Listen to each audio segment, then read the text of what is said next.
Whistler Paterson and Michael Remus. What is going on, everyone? Great to have you with us on a packed Monday edition of Winnipeg Sports Talk Daily. And knew this was going to be a fun one. What a weekend down at Canada Life Center. 2 more big wins for the Winnipeg Jets. 14 goals in the process. The power play's on fire.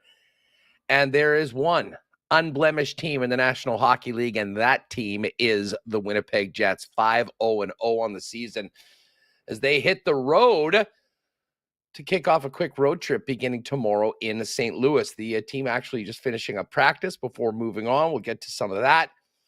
Really looking forward to having Joe Pascucci jump on. Scooch is a great friend of the program and, follows Winnipeg sports still as closely as anyone. We'll get his thoughts on where the Jets stand right now.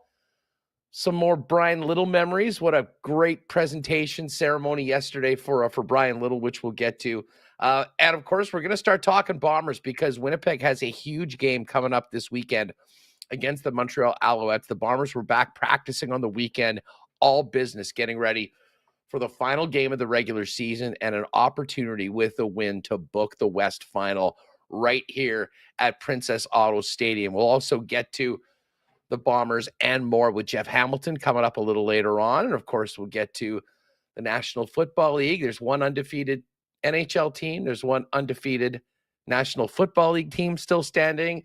I'm sure we'll touch on that in the final segment of the program, but it's going to be real fun. I'm going to bring in Connor Hrabchak in just a minute. Of course, do want to thank all the great sponsors that make WST happen each and every day. Our friends at Garage Living Winnipeg will have a new CFL 110 coming up on Wednesday with myself and Jeff Hamilton. That's brought to you by Garage Living Winnipeg. Also want to thank Princess Auto, Coolbet Canada, Rollies Transfer, Consolidated Supply, and Manitoba Battery, fansfirst.ca, the Winnipeg Jets, Canadian Club, Wallace & Wallace, F Apparel, Little Brown Jug, Royal Sports, Boston Pizza, and of course we'll get to a why not question of the day for Not Autocorp over at Waverly and McGilvery. Welcome to everybody in chat. If you haven't already, hit that subscribe button. We're now less than 100 subs away from 12,000. Hoping to get there soon, and please give the episode a thumbs up if you haven't already as well. Shout out to everybody listening on the podcast, and a special shout out and thanks to all the WSTers that joined us up in 316 for our first Winnipeg Sports Talk game of the month. Great game, great crew. We're going to do it again on November 19th when Paul Maurice and the Stanley Cup champion Florida Panthers come in. You can get your tickets to join us, winnipegjets.com/WST for all 5 remaining games for the WST pack. Let's get Connor in here and get this show on the road. What's going on? How are you? I'm doing well. What a weekend. I mean, the 2 games at Canada Life Center were awesome. Both great crowds, especially Sunday. Lots of Penguins fans in there. Really made for a really good atmosphere. And I don't know, I said on Jets Weekly, which came out this morning, that Sunday's game against Pittsburgh was the best game from an entertainment perspective that the Jets have played this year. Just like a back and forth game, like the Edmonton game. If you're a Jets fan, yeah, you blow them out. But from the back and forth perspective, I thought Sunday's game was incredible from start to finish. So great weekend. Yeah. I'm doing well and fired up to talk about it. I'm sort of with you. I mean, that game, the coaches probably would like maybe a little bit more tied down defensive effort for sure. That's sort of the identity. But, I mean, listen, you got star power on both sides. Pittsburgh is a high volume shot team, and they put a lot on Eric Comrie, who made his debut. I thought Comrie was really good yesterday. I mean, listen, I know he let in the 3 goals, but he made some big saves when the team needed him. And knowing how few and far between some of these starts can be, getting off to a good start, I think, was really important for Eric in the situation that he was in, that he had it. But I'll tell you what, I mean, it had it all, Connor, because, in addition to, the Jets with an undefeated record looking to go 5-0, you had Sidney Crosby coming into town. You had Brian Little being celebrated, which was just such a cool moment. I mean, when he came out in the full gear and led the team out for warm-ups. I mean, I'm often, in the concourse or not there for warm-ups. We all made a point of getting out there tonight. And then obviously when he led the team out at the beginning of the game, so cool. And of course, the fans got into it too. There was no way we were going to get through that game last night without a little reminder of what a certain person that is now a Pittsburgh Penguin, but wasn't able to make the trip to Winnipeg yesterday. Yeah, unfortunately. No, the Brian Little thing first. It's so funny because I thought he led the team out, and I thought sitting up there in the press box that they were doing the thing where like everyone was gonna wear Brian Little's jersey out. You know, like for Blake Wheeler's 1,000th game, they all wore Wheeler 1,000. I was like, oh, Little 18, they're all gonna wear his jersey. That's nice. And then the next player behind him was Dylan DeMello wearing 2 DeMello, and I was like, wait, that's Brian Little. I just kind of shrugged it off. It was like, oh, they're all wearing his jersey, and I'm like, wait, that's actually him. That was a really, really cool moment and really well done by the Jets. They put the spotlight on him, had him wave and kind of skate around, and the fans were able to give the standing ovation. They had the tribute video, of course. And it was great. All the players and coaches that we've talked to have said that Brian Little didn't like the spotlight on him, but he deserved it for this day. And I thought the organization did a great job honoring him before the game. Yeah, it was really cool. And listen, I mean, the Jets were down 2-0 in that second period. And many are saying that the very impassioned messages on the Jumbotron from season ticket members actually turned that game around. Not me. I'm not necessarily saying that, but I do understand why people would say that. Listen, it was nice to be included in that. But it happened at the same time, and we're going to hear from Scott Arniel. While we were all on our feet welcoming Brian Little and cheering for him, Scott Arniel was letting his troops know that what was happening in the second period wasn't good enough. And at that point, really, we did see the Jets completely flip the script after, a nice start. Pittsburgh really took control of that game. And then after that, all Winnipeg, and they really liked the way that they played in the third period after they got the lead. Yeah, I didn't see that lecture, let's call it, happen because of the Brian Little thing. Like in the building, I was so focused on the scoreboard and watching Brian Little, and everyone was cheering. And then I think it might have been Joe Pascucci actually, who's coming up later on, who tweeted the video of him lecturing the team. And after the game, Scott Arniel said it was just reminders. It wasn't yelling, but yeah, that really, I tweeted out as well when the Jets went down 2-0 that they were in an unfamiliar spot, at least to start this season. They hadn't been down more than 2 goals. They went down 1 in both the Chicago and Minnesota games, but being down 2 goals that early on in the game is something, they're the only undefeated team left. So they haven't been trailing much this year, but it was nice to see them bounce back and score 3 unanswered. Then the Penguins tie it up at 3-3, and then they score 3 unanswered again. So just a really good push from the Jets after they went down 2-0. And in the third period, that Lowry line just dominated. I mean, Lowry scored, Appleton scored, and then Niederreiter got the empty netter. But every shift was just physical hockey, cycling it down low, wearing down the opponent, making Sidney Crosby play defense, which is how you beat him. And yeah, it was so much fun to watch that line go to work in the third because they dominated that game. Yeah, they exerted their will over the Pittsburgh Penguins in that third period. And I mean, really, they were the difference makers at that point after Pittsburgh had gotten that goal to make it 3-3 as well.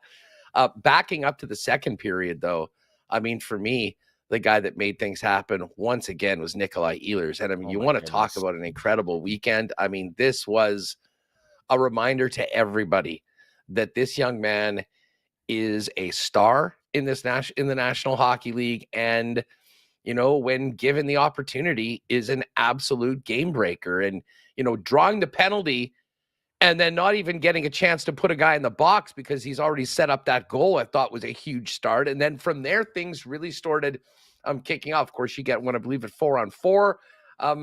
But to me, I don't know, I'm sure you agree, like Ehlers was the catalyst to turning that entire game around.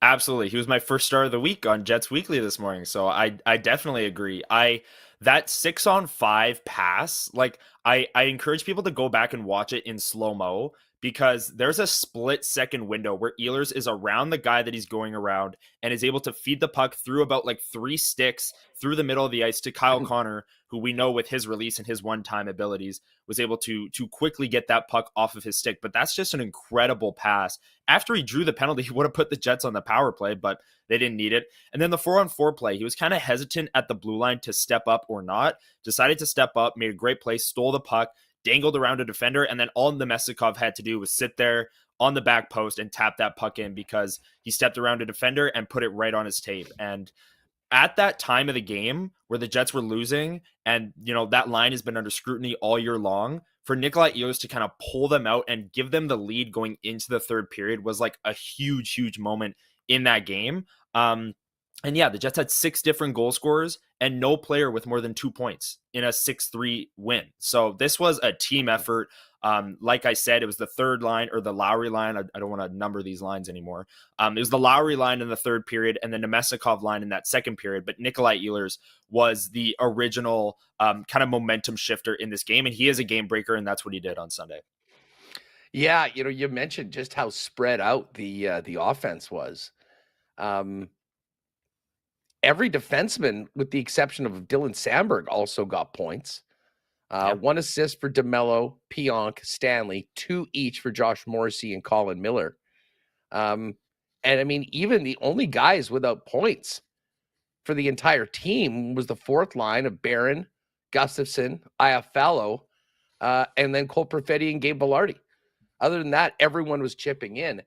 And, while we're talking about this, and we'll get back to kind of more specifically on yesterday's festivities in a minute, Friday night, the explosion against just an overmatched San Jose team, Connor. Listen, I mean, this was the breakout for Perfetti, Ehlers, and Vlad Nemesnikov. What was it, 11 points between the 4 of them? The 3 of them, I should say. Cole Perfetti, 2 and assists. And I mean, he had that Datsukian move on that one of the goals that he scored. I mean, we're talking a lot last week about getting that line going. Well, I mean, listen, the points sure were there on Friday night, and that's big for this Winnipeg Jet team, who right now, as we mentioned, is 5-0, unblemished on the season, hitting the road, and game after game after game has had different individuals and different lines stepping up and really being the drivers. And Huss, I'm sure you saw this tweet, but shout out Dmitry Filipovich, who tweeted this out. Cole Perfetti on Friday night against the Sharks, when he was on the ice in all situations, the shot attempts in the Jets' favor were 21-0. The shots on goal were 14-0, and the goals were 7-0 when Cole Perfetti was on the ice. Like, obviously some of that was power play. The second unit did get a few power play goals, which was nice to see. And after that game, the Jets, I think, were at 50% power play on the season. But that's just dominant. Like, I think the shot attempts at 5-on-5 for that line were also 11-0. Like, they didn't allow a shot attempt at 5-on-5. Like, I can't even stress how difficult that is to do over the course of a game. And that line did it. So, not only did they break out, I think that 4-day break really helped them, especially Cole Perfetti, who, missed the early parts of training camp. I don't think that's affecting him anymore now that we're 5 games deep into the season. But the 4-day break, being able to regroup, watch a lot of video, Nikolaj Ehlers said was a big part in building that line's confidence ahead of Friday. And yeah, they more than broke out on Friday. They absolutely dominated that game in a way that we just haven't seen this season. 0 shot attempts at 5-on-5 for the opponent is ridiculous. It's ridiculous. Yeah, and listen, I don't think anyone needed that boost of confidence more than Perfetti. And, they got up and listen, they kind of poured it on a little bit in the third period. But, I mean, that's exactly what you want to see. Take advantage of a team like San Jose. Ring up the numbers on the power play, get some guys that have been a little cold to start feeling good. And obviously it carried into yesterday's game. Ehlers, to me, not only was he the catalyst of the win yesterday, he also was the guy early on. Those 2 beautiful goals that he scored on Friday night set the tone, and really the Jets were kind of off to the races after that. And then Perfetti with the 2-2 and a +4 on the game, as you mentioned. He was just, when he and his line was out, they were in the other team's end. They had the puck. They were creating things, and overall it was great. But back to yesterday, though, we got a chance to see, and you listen, we all got together there in the bar before the game up in section 316, and got the alert that, I mean, a pretty significant swap out of the lineup. And I kind of thought this would happen on the road sometime, to be perfectly honest. I had said last week, I was thinking, Eric Comrie maybe starts on Thursday, just with how well Connor Hellebuyck had been playing. But Comrie goes in, makes 39 saves, a really, really strong performance. To me, he really stood out. And, David Gustafson and Logan Stanley looked like guys that were sort of playing in their first game. Agreed. Yeah. And Eric Comrie, I want to say one thing I noticed about him is that he really battles in the net. Like Connor Hellebuyck, it does a great job like swallowing up rebounds, so he doesn't have to, kind of scramble and things like that. Like the pucks just hit him and don't go anywhere because he's so positionally sound. He's the best goalie in the world.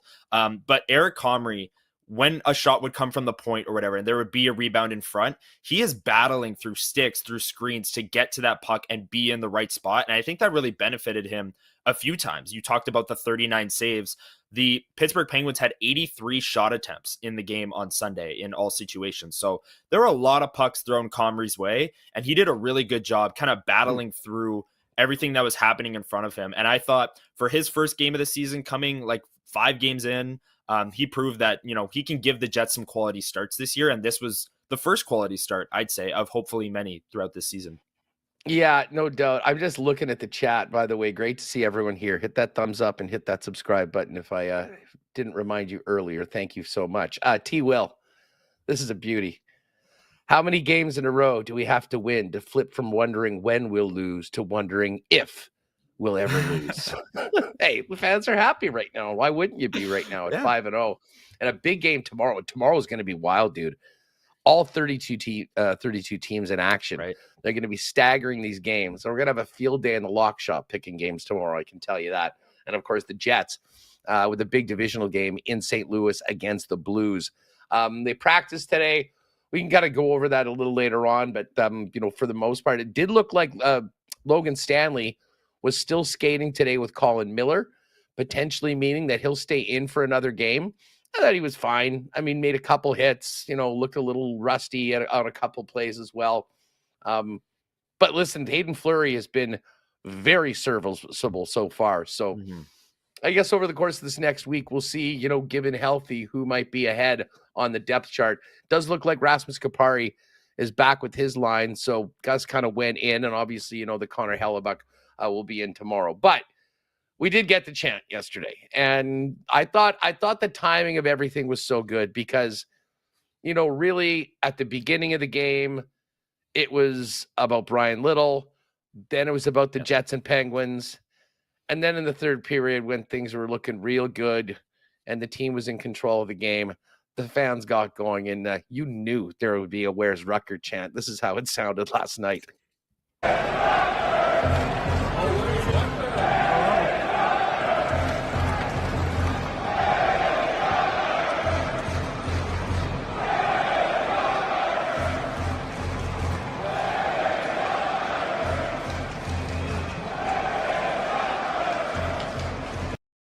Rocking again, up in the 300s.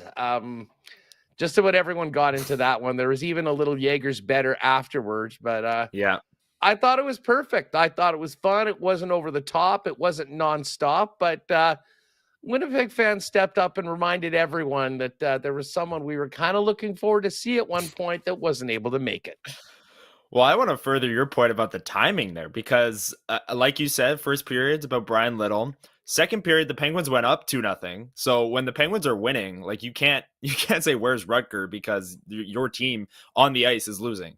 But then the fans, credit to them, waited till the Jets were up 4-3 or 5-3, I think it was, late in the game. And then the chant was there. I saw a lot on Twitter saying that this chant, people were in on it and it was coming and it was well executed. And it was louder than I expected. Like I saw some tweets when I posted that video that you just saw. Some people responded from out of market saying like things like this don't happen in Anaheim or Tampa Bay. This is a traditional hockey market. Knowing about a player that just left before even getting here. And credit to the fans because a lot of fans were in on it. Like that was a loud chant, louder than I expected. Oh, I can tell you, everyone that was rolling with us in 316 was more than happy to get into it. Hey, listen, it was fun, and listen, it did catch the eyes of a lot of people outside the market. We've got to play this clip. This is Frege and Bukauskas on 32 Thoughts this morning, talking about last night's chant. First of all, nobody's in the wrong here. Number one, I don't have a problem with Rucker McGroarty doing what he did. People are entitled to manipulate the system as they see fit, as long as he understands that that's always going to be the reaction in Winnipeg. Fans are fans. They are entitled to act that way. As long as it doesn't go over the line, and nothing there went over the line, that is, McGroarty's going to play, hopefully for him, for 15 to 20 years, and that's always the way it's going to be. That's the consequences. I had heard that the Jets were disappointed that McGroarty had been sent down. I think some of the players really took that game personally. More before he was with the team, when he was with the team, as opposed to after he was sent down to the American Hockey League. I heard from the beginning of the season that some of those guys had that one circled on the calendar. It was emotional for them. And, the Jets' biggest problem with it was they asked him when he was going to be drafted, will you have any problems coming to Winnipeg? And at that time, the answer was no, and eventually it changed because, as I've mentioned before, he just didn't see the path there as quickly as he wanted it. All right, I don't know. I've got a fire going on here or something like that. But interesting that, he mentioned about the players and the organization being a little disappointed.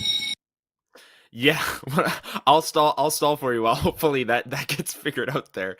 That was interesting for him to say. And, he brought up also the traditional hockey market thing that I just mentioned, and how this is going to be the consequence for Rucker McGroarty for the next 15 to 20 years, if that's how long he plays in the NHL, right? If he has a successful NHL career, every time he comes to Winnipeg, he's going to get booed when he touches the puck. This is what you sign up for when you force your way out of a city like Winnipeg, a traditional hockey market, a small market. Everyone here knows what you did.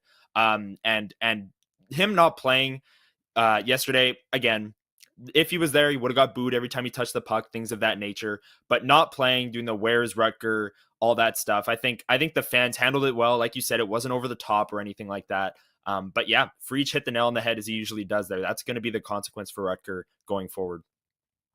All right, this alarm is still going off right now. We're going to get to Joe Pascucci. I may have to turn it over to Connor for a few minutes, but quickly, let's hear from Mason Appleton and Scott Arneal from yesterday's game. Yeah, it was super cool. He's not a guy that ever likes the spotlight, so I'm not too sure how he was feeling during that, but you could see he was happy and his family was super happy. And anytime you can honor someone the way we did it, I thought, it was top notch. So obviously Litz doesn't know everyone in this room, but we did the best to make him feel like he was at home, and, can't say enough about who he is as a person. He was a great pro here for a long time, and he was someone that we all learned from, no matter if you were a young guy or an old guy or a coach, it didn't matter. Litz did everything the right way every single day. So, he's a guy that, has a lot of respect from all of us, and it was awesome to see him celebrated today. Did you just join in before, played soccer with you guys before, or how did he prepare for the game?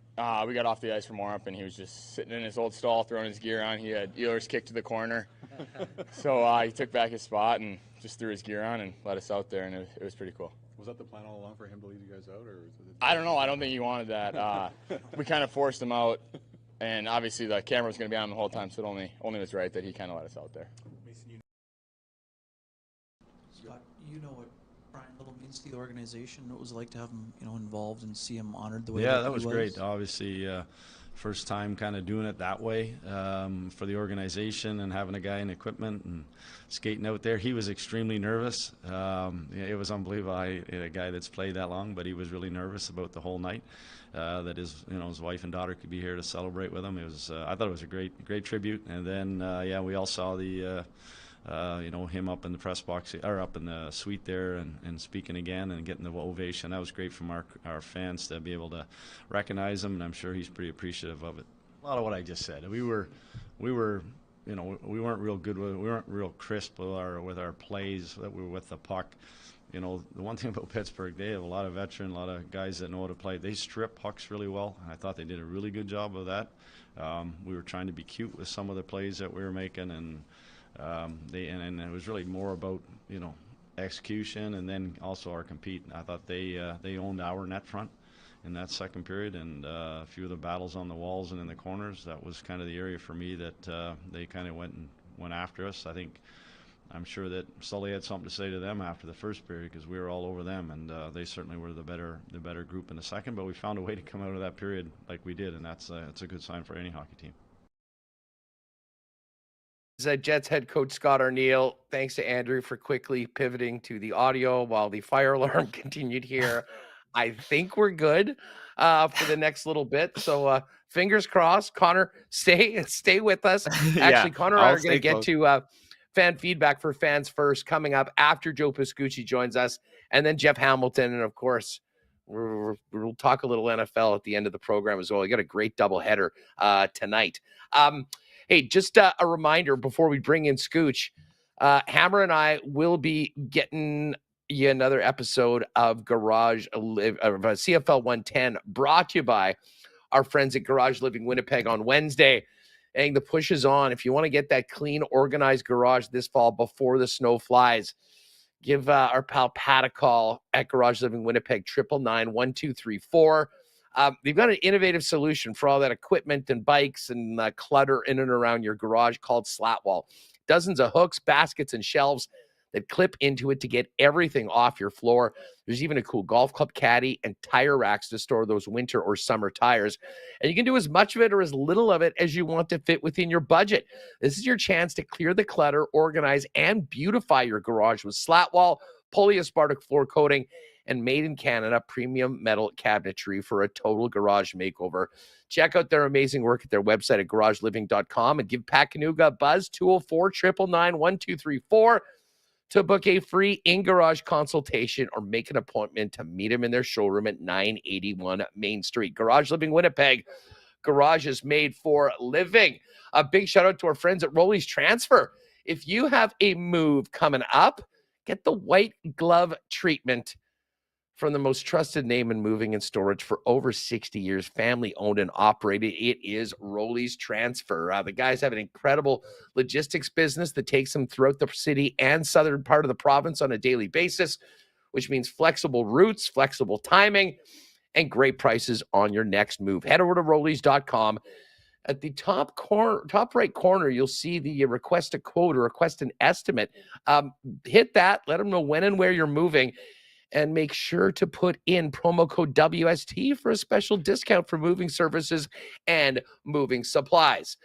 For your next move, take as much of the stress as you can out of what's always a stressful time with the most trusted name in moving, Rollies Transfer.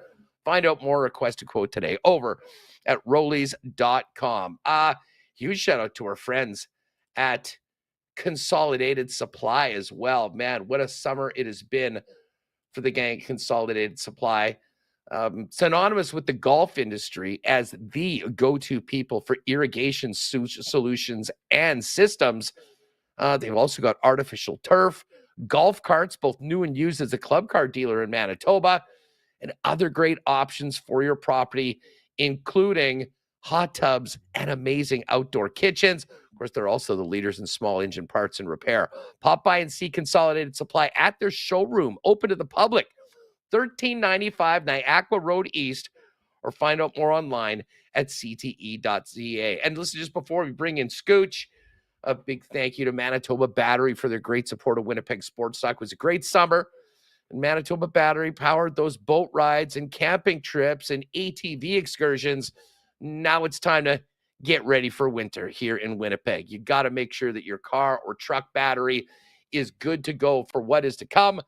Manitoba Battery is the best selection and best prices, period. Beating the pants off the big box stores on everything you need to get through the Manitoba winter. 2 locations, Logan Avenue, the new location on Dover Court Drive. And of course, Manitoba Battery will deliver as well. If you can't make it into one of the stores, give them a phone call or order online at manitobabattery.com. Free delivery anywhere inside the city of Winnipeg on any purchase of $60 or more. All right. Big weekend for the Jets. Big weekend coming up for the Bombers. Always love to catch up with our pal Joe Pascucci, who joins us now. Scooch, what's going on? How are you? Hustler, enjoying the weather out here in the GTA. It's just outstanding the last 2 weeks, and enjoying watching the Jets just win, and win. Yeah, what a great start to the season. I mean, I Awesome. think if we knew that there was an opportunity for this team to, you looked at the schedule and knowing you had a real tough game on opening night, but the way that went, it just sort of kept it rolling right through this homestand and now heading out on the road. Listen, before we talk about the team overall, where we're at, it was a very special day yesterday too, welcoming back Brian Little. What a cool moment. And I mean, you covered this team for a long time, going all the way back to 2011. What a special individual and who holds a very, very special place, and I think the hearts of Winnipeggers and Jet fans. Yeah, Brian Little was one of my favorite players to interview when I was covering the Jets back in 2011 to 2014, because, you get a sense from, some of the players, whether the winning or the losing hurts. And for Brian Little, it hurt. You could tell that he cared about the team. He cared, that they weren't making the playoffs in those first few years, and the way that they were losing. It just didn't sit well for him. I remember asking him at the end of one of the seasons in which they didn't make the playoffs. They said, "Do you just flush this season, or do you dwell on it for the rest of the summer?" And he says, "You dwell on it for the rest of the summer. You come back determined that you're not going to let this happen again." So, I appreciated the fact that he cared, a lot, and he was a solid centerman, for this team, and just one of the leaders of the club, and some of the highlights that I have memories of Brian Little was the fact that he was the first Winnipeg Jet, whether it be WHA, NHL 1.0 and 2.0, to score on a penalty shot in the regular season on home ice. And that was like something 30 or more years that had never been done, and he was the first one to do it. Well, he was also, the guy that first got a hat trick. Remember how long we were talking about is a hat trick ever going to happen? And obviously, he did it against the Colorado Avalanche on that fateful night. And listen, I mean, so many big goals. I mean, the winner in OT and the Heritage Classic. And I think back to, that first season, Joe. And by the way, if you missed Friday's show, gang, go to the YouTube channel. We had an amazing sit down with Brian for about 30 minutes talking about coming here to Winnipeg, really hitting a whole bunch of different aspects of his career. We've got great feedback on it. So if you are a fan of Brian Little, make sure to check that out. He was front and center. And credit to I just want to say, just credit to the Jets staff for having Brian Little come out with the in full gear, a la Bobby Hull, way back in the late 80s when he had his night. There's a lot of class to that presentation. It was Montreal Canadian-esque is, I can say Montreal Canadiens, they seem to do these things very well. And the Jets, I think, matched them yesterday. Yeah, I mean, listen, it was a special game to be at, I think, for Winnipeg Jet fans, and it was cool. I mean, like, we were up with the Winnipeg Sports Talk group up in the 300s, and there was a lot of little jerseys. I even saw a number 10 Little Thrashers jersey at the game yesterday, which I didn't think I would be seeing. And of course, we all remember he wore number 10 with Atlanta, and then switched to 18 in deference to, of course, the great Dale Hrabchak. And it's somewhat ironic that there's nobody wearing 10 for the Jets. And Scooch, I have a feeling we won't see a number 18 for Winnipeg for a pretty long time as well. Yeah, I can see that. And is the next step the Winnipeg Jets Hall of Fame for Brian Little? I would think so. I mean, we actually had a great chat about that. Of that era of kind of the return of 2.0, I would say Brian Little, Blake Wheeler are at the top of the list, and I think are almost locks. Dustin Byfuglien is like, I think Byfuglien for sure. Obviously, didn't play quite as long, but Buff. I mean, if we're talking about Hall of Fame, there's nobody more famous in the 2.0 era, if you will, than Dustin Byfuglien. The only problem is, will they get him to the ceremony? Well, that's the thing. As long as maybe there's a fishing trip involved in it or something like that, I'm sure they'll be able to get him back. It is funny, Chevy was mentioning, I can't remember if this was on air or not, but I mean, they still do talk to Buff quite a bit. I mean, I did an event with Chevy earlier on. He said, "Oh yeah, we just talked to him. He was out on the water with some of the guys, and you'll see him poking around with the Gussie and the gang out at Lake of the Woods, still doing his thing. And I think actually I saw Buff is actually coming back for some sort of a private signing, maybe through Joe Daly's, who's done a lot of that stuff. But just as far as the Hall of Fame, Scooch, I kind of think of that first class, Little, Blake Wheeler, Dustin Byfuglien, and now we've got kind of a secondary class of guys that will end up being in the Jets Hall of Fame of Mark Scheifele, Josh Morrissey, and Connor Hellebuyck. I think those for sure, although there's a number of players. I mean, if they keep staying and if they extend, Kyle Connor, Nikolaj Ehlers, it kind of speaks to the continuity that Adam this Lowry team has had. And Adam Lowry, I mean, how can we forget him? A lot of great candidates, but it also just speaks to, I think, the job that this team has done. We know they're not going to be getting a lot of big names in free agency, but the job that they've done in keeping their players here, guys that have really committed to this city and now are a big part of this franchise, like Brian was celebrated yesterday, or difference makers on a team right now that sits at the top of the league at 5-0-0. Yeah, it's hard to remember, if at all, any bad moves that Chevy has made. Maybe Kevin Hayes and not getting Mark Stone. I think that may be the only one that I may, second guess him on. But otherwise, everything he's done has been, pretty well spot on. Hasn't made too many wrong moves, especially that year when the Jets defense had suffered all those injuries. He got a lot of players up here into town, and the Jets made the playoffs as a result of the number of moves that he made, and they were a stronger team. And he's just been the draft and develop. I think that's when they came into they were going to be a draft and develop team, and that's exactly what they are. Well, and Scooch, one of the other kind of interesting things to touch on while we're talking about, this era of Jets hockey and where the team is right now, of course, it's the guy behind the bench. You want to have a guy that's tied to Jets 1.0, to the Manitoba Moose, now to Jets 2.0. It's Scott Arniel. And listen, I know there's a lot of people, sometimes True North and the team is criticized for, the way they've done, the loyalty they've shown to particular players, the guys that they've brought around. And when you think back, I mean, there is somewhat of a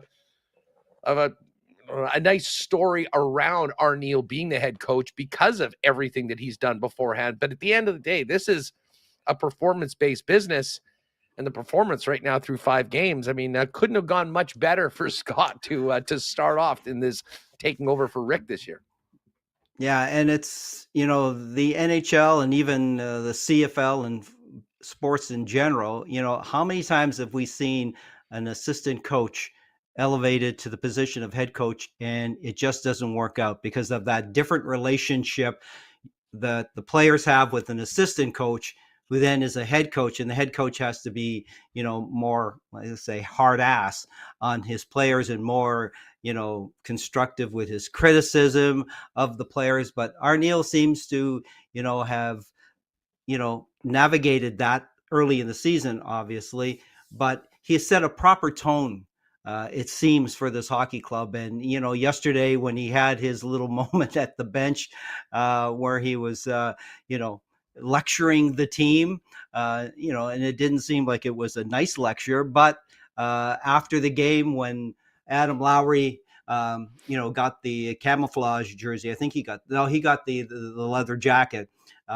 He was said, about answering Arnie's call, and I think that the players obviously have a lot of respect. They know Arniel, obviously, from the first couple of seasons here, with as an associate coach to Rick Bowness. And I just think that he's saying all the right things. He's pushing all the right buttons there. He's not overreacting. When he was younger, with the Manitoba Moose, if things weren't going, their way, he was a little more emotional, about his displeasure.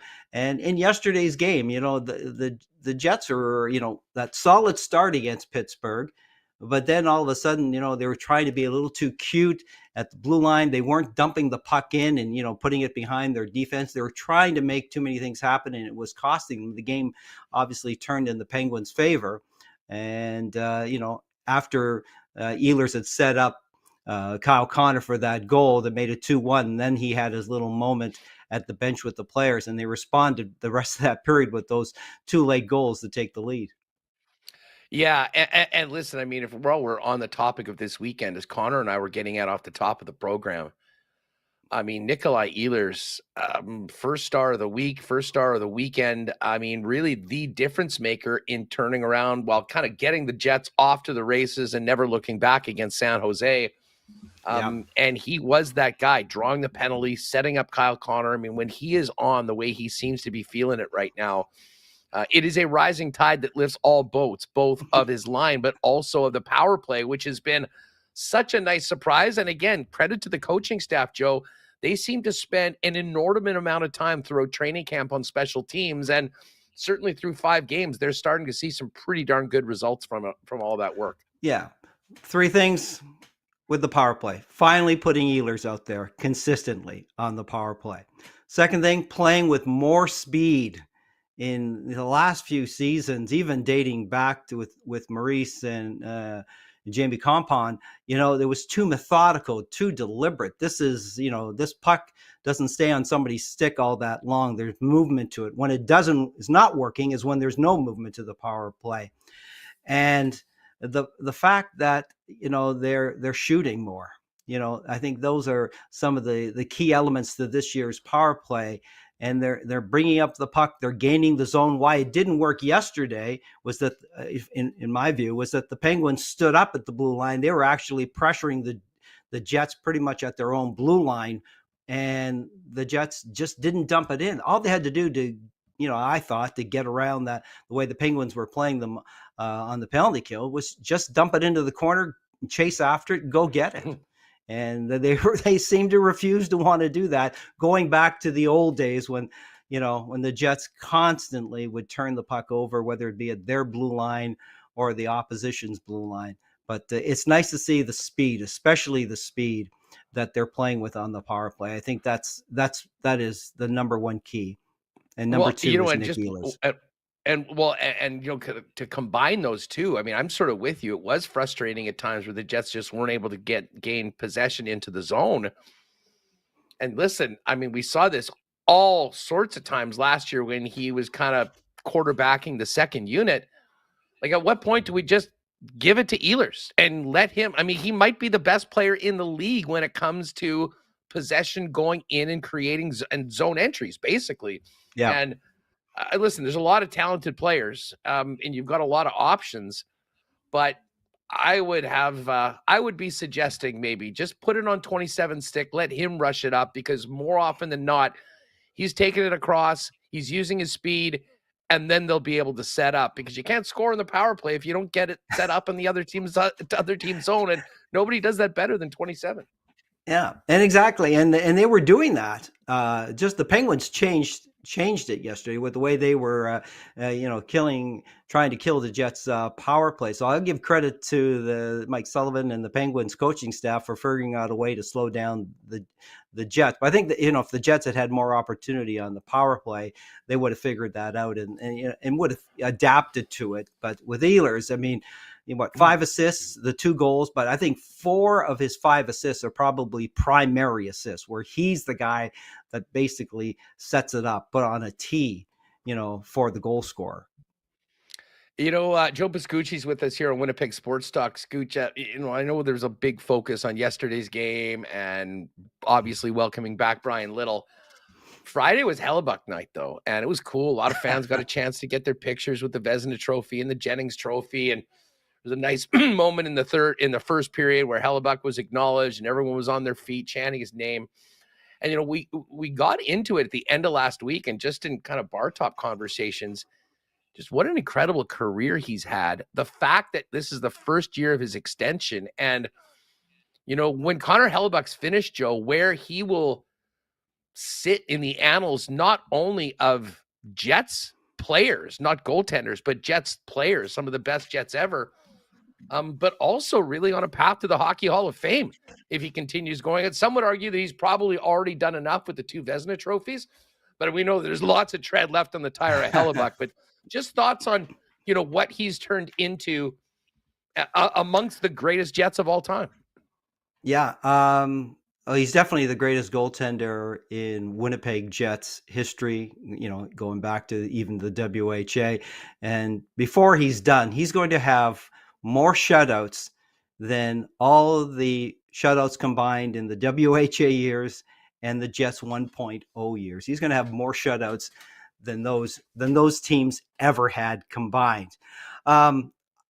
I love the fact he's so composed, so relaxed, a minimalist in terms of his positioning and style. And one thing that he doesn't let bother him as much as it used to, and in his early years it used to, is if he gave up a goal or misplayed the puck early in the game, he'd be battling it.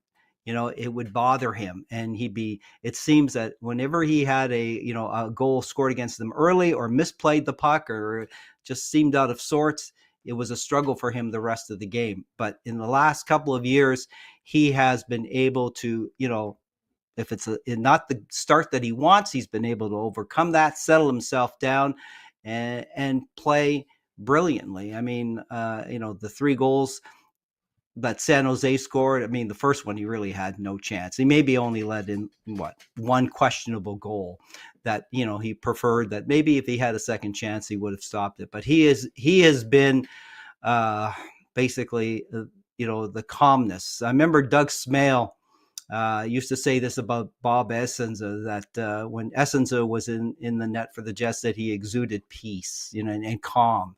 And I think you see that with Hellebuyck. There's a certain calmness in his play that, gives the rest of the players confidence that they know that if they do make a mistake, and we hope they don't make too many, that, they've got Hellebuyck back there who's going to calmly make the save. No big deal. It doesn't have to be a 10-bell, windmill glove save for Hellebuyck. He'll just get himself in front of the puck, and that's all he does. And I just hope that I think we all see the Jets now as a playoff team, that he has some success, some more success in the playoffs as he did in that series against Edmonton a few years back. I mean, I think he's a better goaltender than his playoff record indicates. And I think last year, though there was a lot of goals scored, I can't recall too many that were really 100% on Hellebuyck in those playoffs last year against Colorado. Listen, I mean, we're almost spoiled. I mean, like the level of consistency that he's played, how much he plays, touch wood,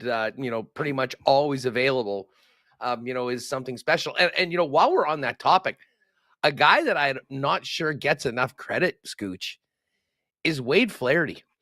His fingerprints all over, obviously, Connor Hellebuyck, but also you think back, Eric Comrie had his best season a few years ago as a Jet and earned that contract with the Buffalo Sabres. And then Laurent Brossoit comes back after winning a cup in Vegas, but 2 stops here and plays brilliantly and earns himself another contract and a bigger contract with Chicago. And then Eric Comrie comes back, and listen, I think there were still some big questions as to, the bar was set very, very high for Laurent Brossoit, and obviously we'll see how things go. But, for such a popular guy that maybe we didn't think would be starting as the backup this year with the Kaapo Kähkönen signing, for Eric to come out, make 39 saves, play the way he did, huge for him. But also I think you have to recognize what's going on behind the scenes, and Wade Flaherty is a big part of the success of both goalies. Yeah, and Wade Flaherty, of course, finished his career as a member of the Manitoba Moose, and when the NHL team came here, he was the man they chose. They went to as the goalie coach, and he's just done an outstanding job with everyone that's been here. And Eric Comrie, yesterday, he was brilliant. I mean, the first 2 goals against him, he never saw the shot from the point. Well, the first one was a pass from the point. He never even saw that. And the second one was a shot from the point that basically hit him. And then Eller put in the rebound. And so I don't think he was at fault for the first 2 goals. And the third one, well, that was just a snipe by Lars Eller. What a shot that he had. But Eric Comrie made a lot of huge saves in that game that actually kept the Jets in the game when they were struggling, when the Penguins took over in that second period. And actually they started to take over the game late in the first period and then dominated in the second period. And it was really Comrie who was keeping the Jets close and in the game until Ehlers decided to take over and make that brilliant play and pass to Kyle Connor for the goal that got the Jets ship righted in yesterday's win.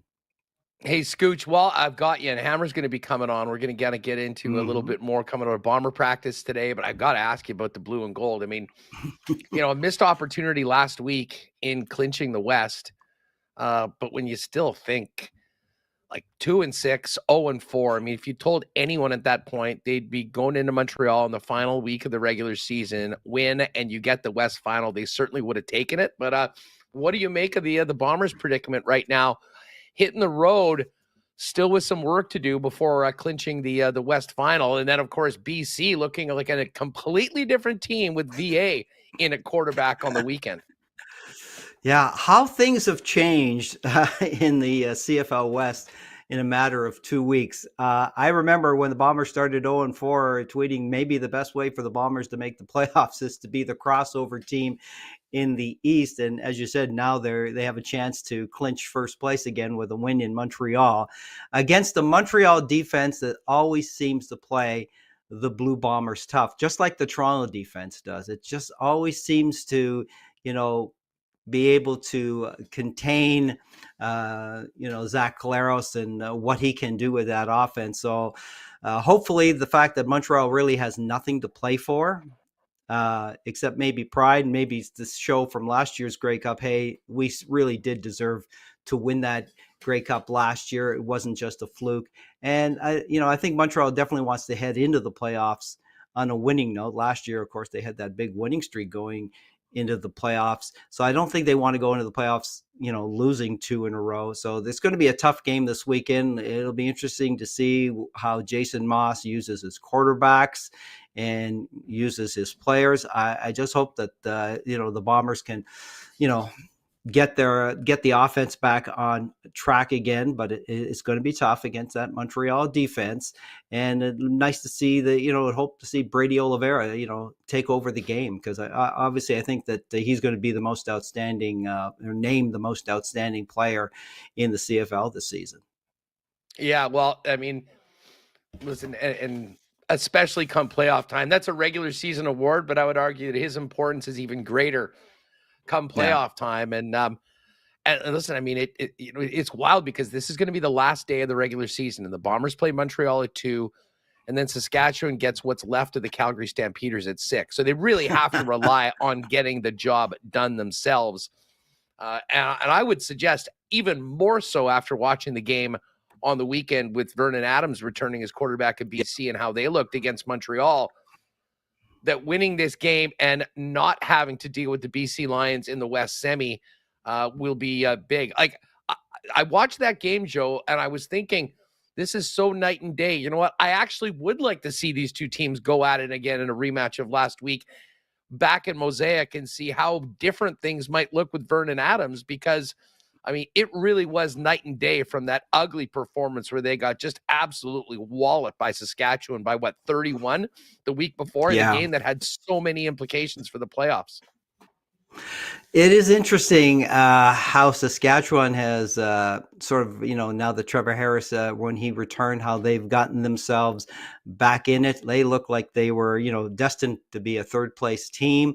BC, of course, their defense has been questionable all season, but we thought with the return of Nathan Rourke that the BC Lions would take off. That didn't happen. And Vernon Adams, he was the quarterback that got him off to that great start this season.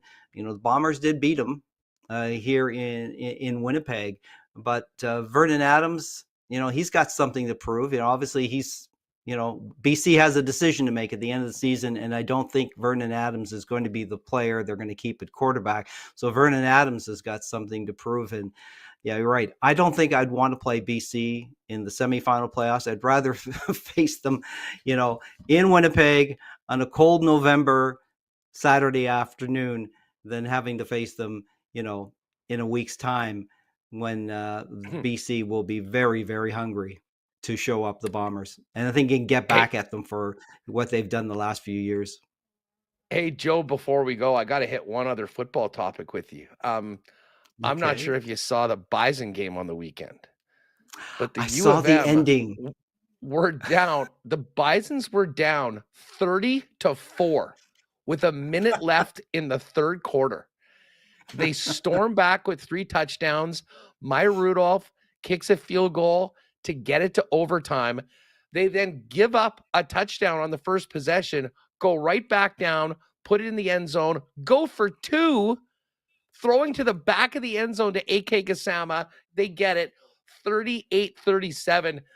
Just one loss. They will host a playoff game, but a real special year so far for this Bison team. And of course, the reason I wanted to bring it up with you, it's the final year for Brian Dobie, who has his fingerprints all over this program and really football in Manitoba, and shaping up for a pretty nice send-off for Coach Dobie with the way that the Brown and Gold are playing so far this year.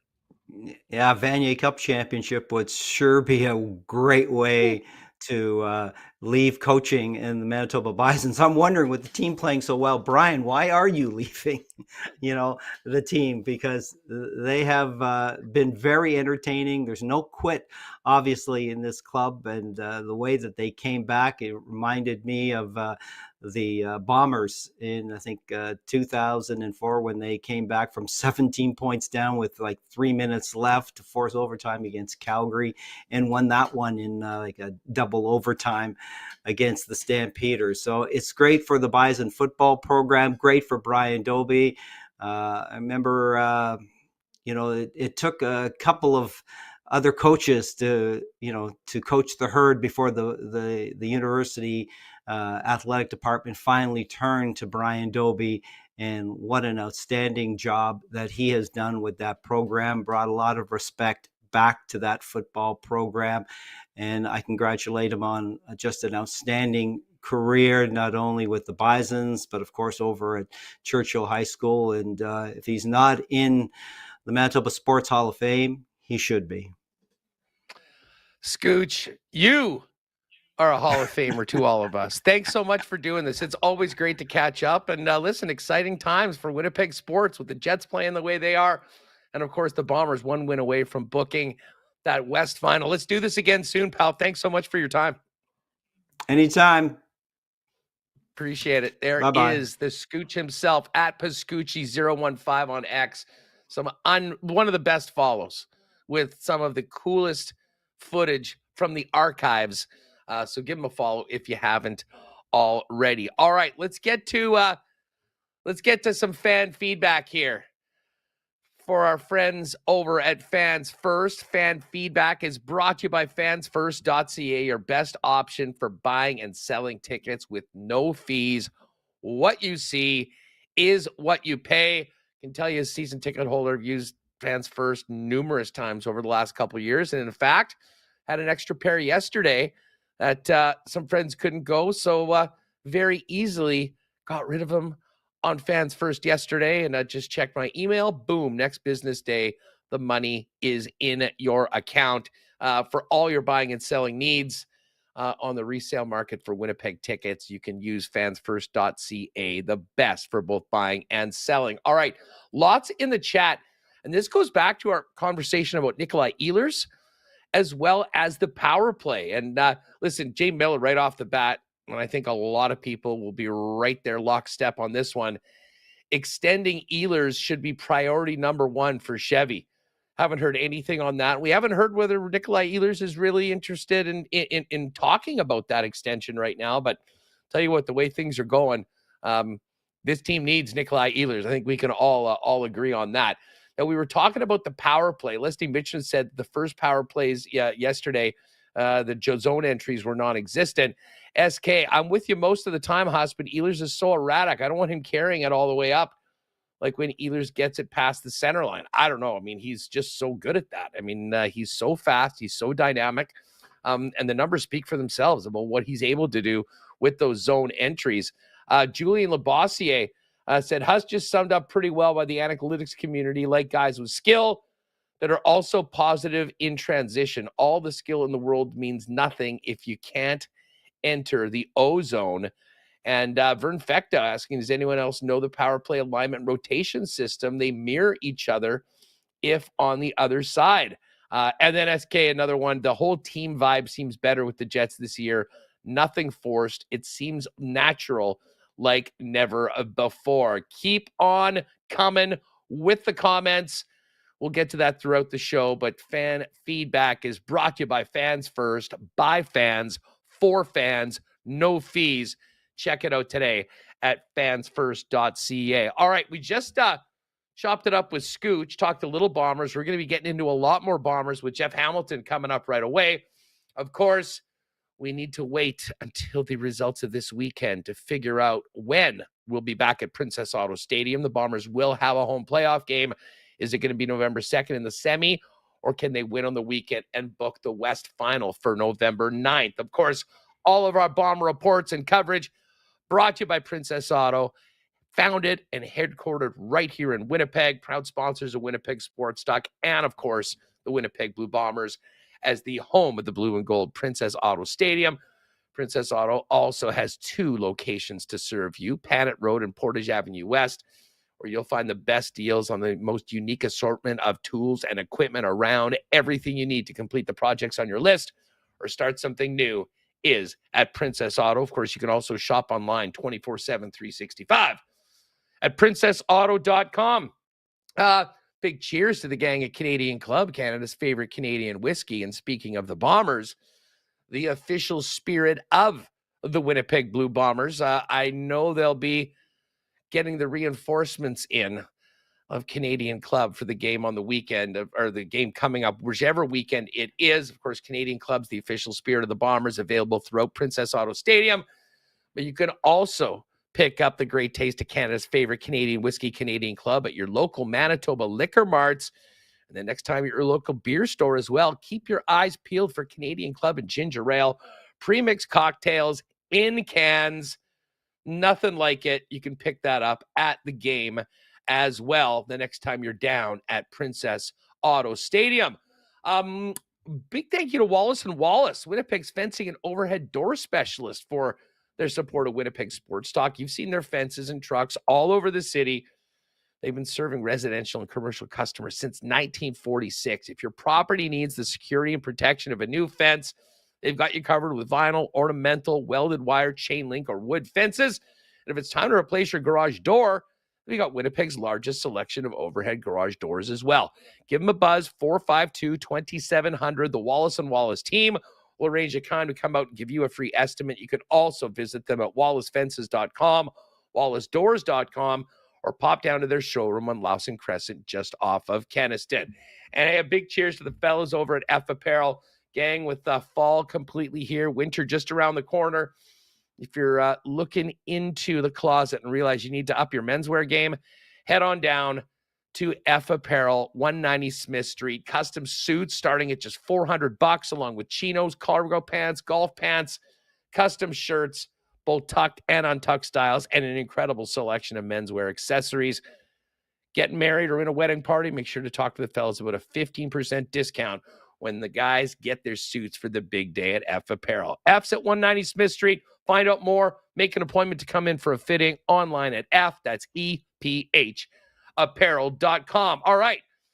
Connor will rejoin me. We'll get to the NFL a little bit later on. But right now, let's welcome in for a Monday visit with the Bombers back on the practice field, our guy, Jeff Hamilton. Hammer, what is up? How was your weekend? Huss, it went okay. It went pretty well. I will admit, it's not often you do me dirty.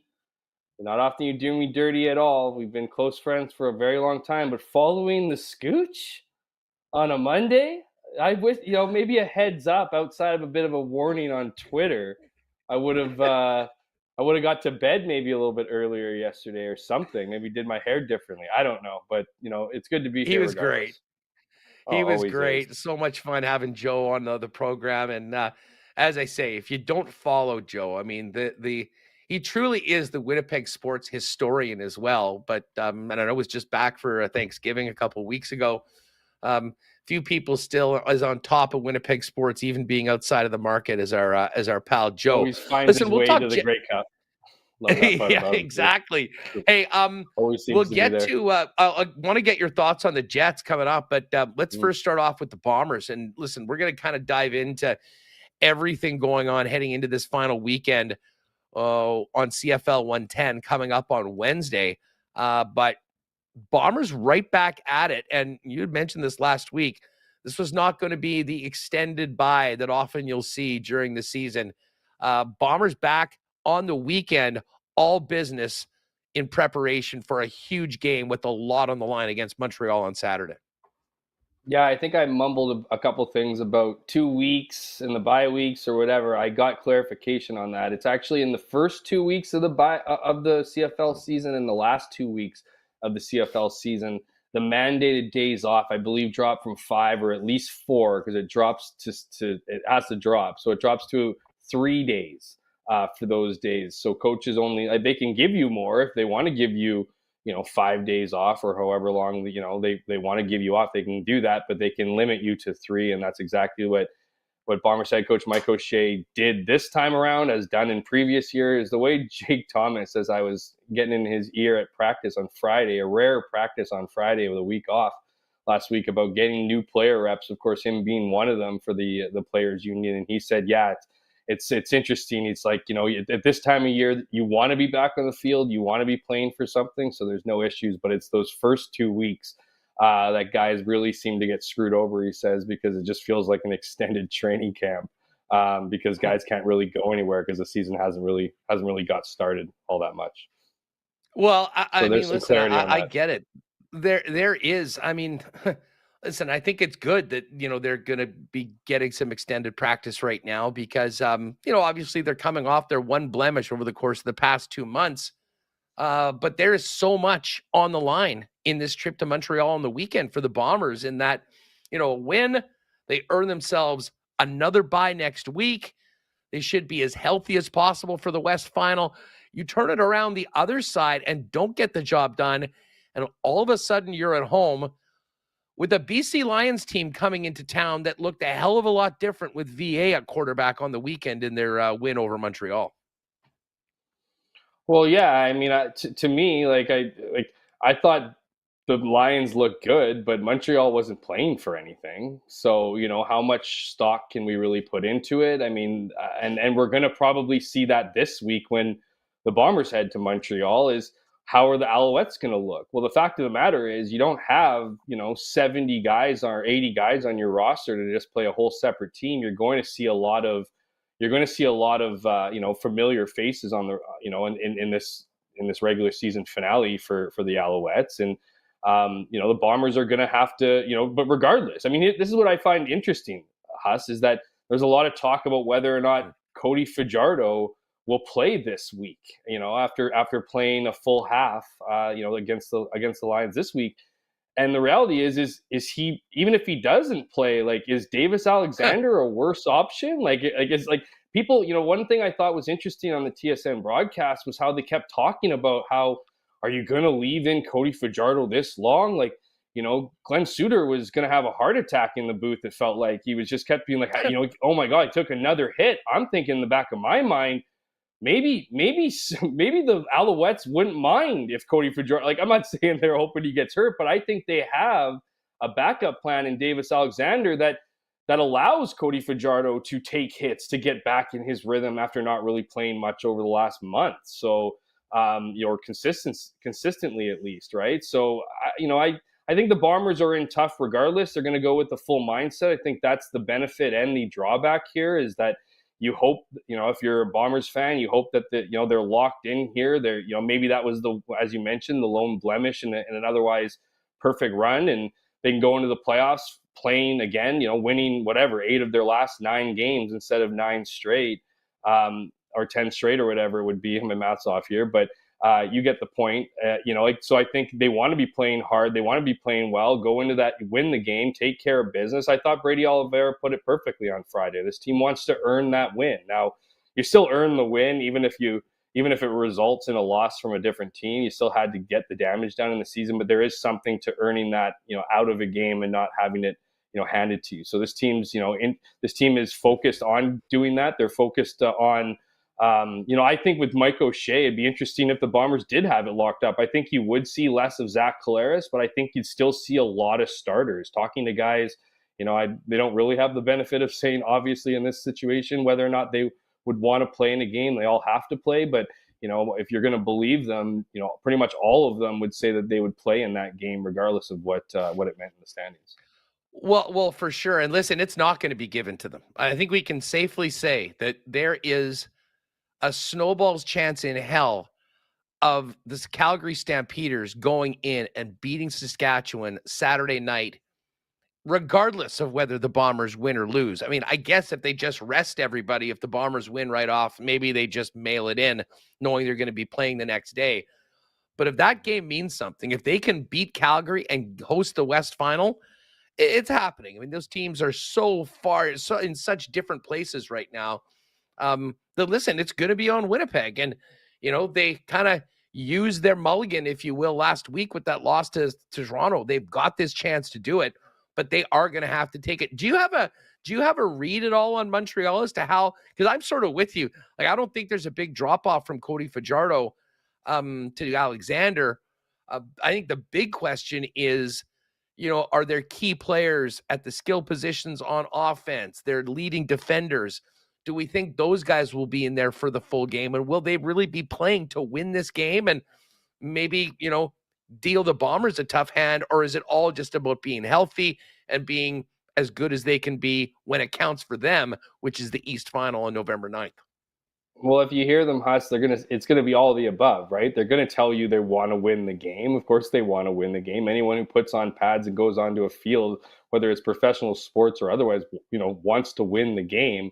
But I do think the first piece of business for them will be who's nicked up, who's dealing with what's been an injury, a lingering injury, maybe an injury that they just got back from. Austin Mack, for instance, he's a guy who had returned to the lineup, but was out not too long ago and didn't play last week. Didn't make the flight out to BC. I imagine, a lot of those players, a lot of the trainers take into consideration how much of that flight, plays into swelling, into whatever, right? And guys that have injuries that are susceptible to swelling and stuff like that, I'm sure were sat out. So they'll look at players who are dealing with stuff and whether or not they want to go. They'll talk to individual players and figure out what they want, what they need out of games, what they prefer. As I mentioned, I don't think the Bombers are unique in that aspect. I think there are a lot of players that will want to, won't want to sit by idle on the sidelines. Will we want to be part of that action, especially when you consider they'll have the bye week, throughout the Eastern semifinals. So those decisions will be made. And then, as I mentioned before, you can't just sit everybody out, right? You can't just have everybody who wants to, all your starters on defense and offense sit out, because the numbers just don't work. You don't have enough players on your practice roster to make up for sitting players on both sides. So you're going to see a lot of it. As for whether or not, they truly want to win, I know there's this notion to getting on the field that if you're not going 100 miles an hour, you're likely to get injured. I don't buy into that in these kind of situations. You could see in certain plays, I felt particularly late in that game that there were, on running plays, the Alouettes weren't going to be stepping in and, putting their body in bad situations. There's certain plays in football that are riskier or more dangerous than others. Again, I'm not speaking for all players. I'm sure there will be players that will, go balls to the wall because they don't know any different. But I think it's up to the coach and the coaching staff to limit, the amount of plays, right? I mean, you can play 110% on every play, but you should be probably playing half of those plays rather than your full gamut. So I'm sure the Alouettes will want to win. There is something certainly to, again, playing your best football, and the Alouettes haven't exactly been doing that. They obviously took a step in, they played a bit better, but they, this whole idea of them going into the playoffs on a victory or needing it, that to me is a bit of hogwash. But you do want to be playing, as best as you possibly can. You want to be, attention to your details. So you don't want to be playing sloppy football. But at the end of the day, we all know what matters is getting that victory in the East Final for the Montreal Alouettes. And that's got to be the focus, regardless of who's arriving here, the Bombers needing something or a team that doesn't. Hey, just before we move off of the Bombers, what's the latest on the infirmary? Are we getting any guys back? Drew Wolitarsky practicing? I mean, how do you think the lineup is shaping up for this huge game against Montreal?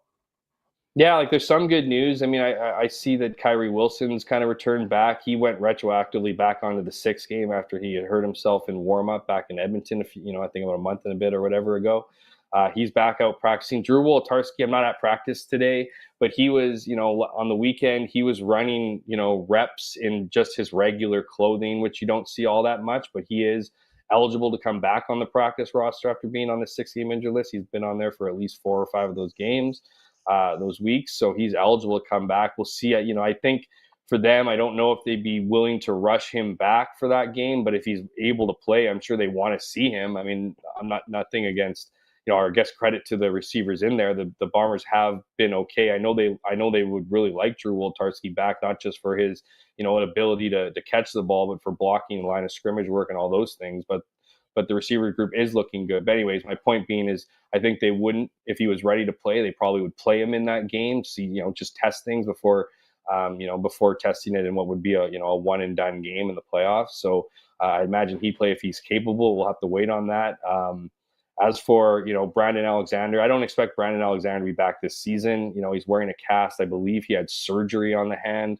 So I don't see him, I shouldn't say he for sure wouldn't be coming back, but I'd be hard pressed to see his, him being available, for that West final. But again, we'll see.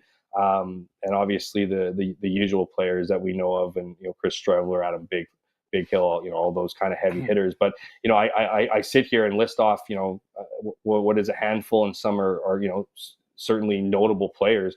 The Bombers are actually fairly good, and as far as injuries go, when you compare them across the league.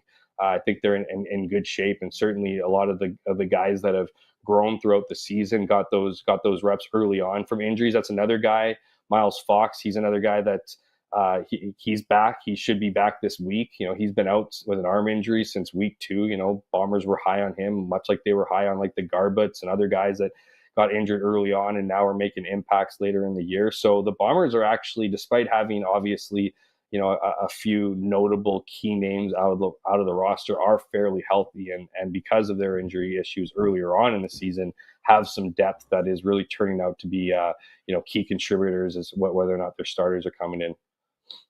Yeah, we'll kick much more CFL talk around coming up on Wednesday after WST on CFL 110, brought to you by Garage Living Winnipeg. Let's move over to the Pucks.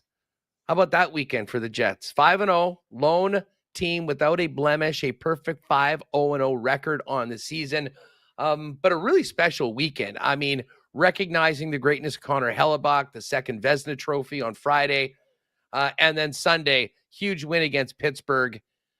The "Where's Rucker" chant was funny, but it was really about Brian Little, and what a moment. Little in the full gear, leading the team out before the game. I mean, credit to everyone involved in that. They did it upright, and the team sent both the Little family and the fans home happy as they maintain their perfect record to start off the year. Yeah, you know what? I really liked Connor Hellebuyck's comments about the trophies and what it meant to kind of be part of that and show it off to the local fan base. And I think he's bang on. I think that, not that it wouldn't be appreciated in all markets, particularly amongst that fan base, but I think there's something special about Winnipeg and being a hockey crazy market, and maybe not seeing some of those bigger trophies, right? We don't, as Winnipeggers, we don't have the luxury of walking downtown and going into the Hockey Hall of Fame and checking out, the history of the league. So when you're able to see those kind of trophies up close and personal, and even, listen to Hellebuyck, he only got to touch it after winning it the second time, after winning it during what was, COVID affected awards ceremonies. So like the guy who's won it twice has only touched it once, the same amount of times as anybody who waited in line. So I think that's a pretty cool thing. And I mean, that aside, obviously, the off ice stuff, I thought it was really interesting to see Brian Little dressed up in all his gear, and just reconciling that moment with the man that we knew and covered him, right? The guy who doesn't like the spotlight on him, who would always have time after a loss or a game, was probably amongst, if not the most accountable player on the team, but just didn't like the spotlight. Like, just, wasn't a guy who liked the glamour, was, super quiet, reserved, dry sense of humor. You do all those stories every once in a while, like how underrated is Brian Little, right? And you go to the next most recent teammate, and he does, guys who've been with them from the beginning, or guys who have been only with them for a couple of years at that point, and they'd all say the same thing, just about how grounded and leveled of a personality he is. So for him to, get that opportunity and be one of the good guys from the earlier eras, to be recognized with his, his wife and his daughter. I mean, those are cool moments. And obviously under the circumstances in which he ended his career, right? That errant shot, that scary moment in the arena, all those years back in 2019. I mean, that was a scary moment for everybody who was in that building and anyone who was a fan. So, a little bit of a full circle moment for Brian Little. And of course, if correct me wrong, like, didn't he sign, or wasn't he part of a trade? Like, wasn't he with Florida by the end of it, or Arizona by the end of it? Arizona, like, I mean, yeah, like, was a team player, and which helped them big time. I mean, I'm not sure how much that did. Well, yeah, we had him on the show on Friday. That sums him up, right? He's just willing to do whatever, right? Be a team, and one of those guys, Huss, and I'll end it with this, is just, you knew he appreciated what he had in life. Like, he knew what he appreciated being in the National Hockey League. He never took it for granted that, while even having a rough day, like in NHL standards, like, he was still an NHL hockey player. And I think that's why he never, he just understood the importance of speaking after losses and talking after games, because he knew that, this wasn't going to last forever. Yeah, a class act, a stand-up guy. I mean, all the accolades, incredibly well deserved. It is funny you mentioned about him going out. I mean, I was talking to some friends after the game, and I don't think that was planned. Like, in fact, the plan was not for that to happen, and I think the guys sort of got on him.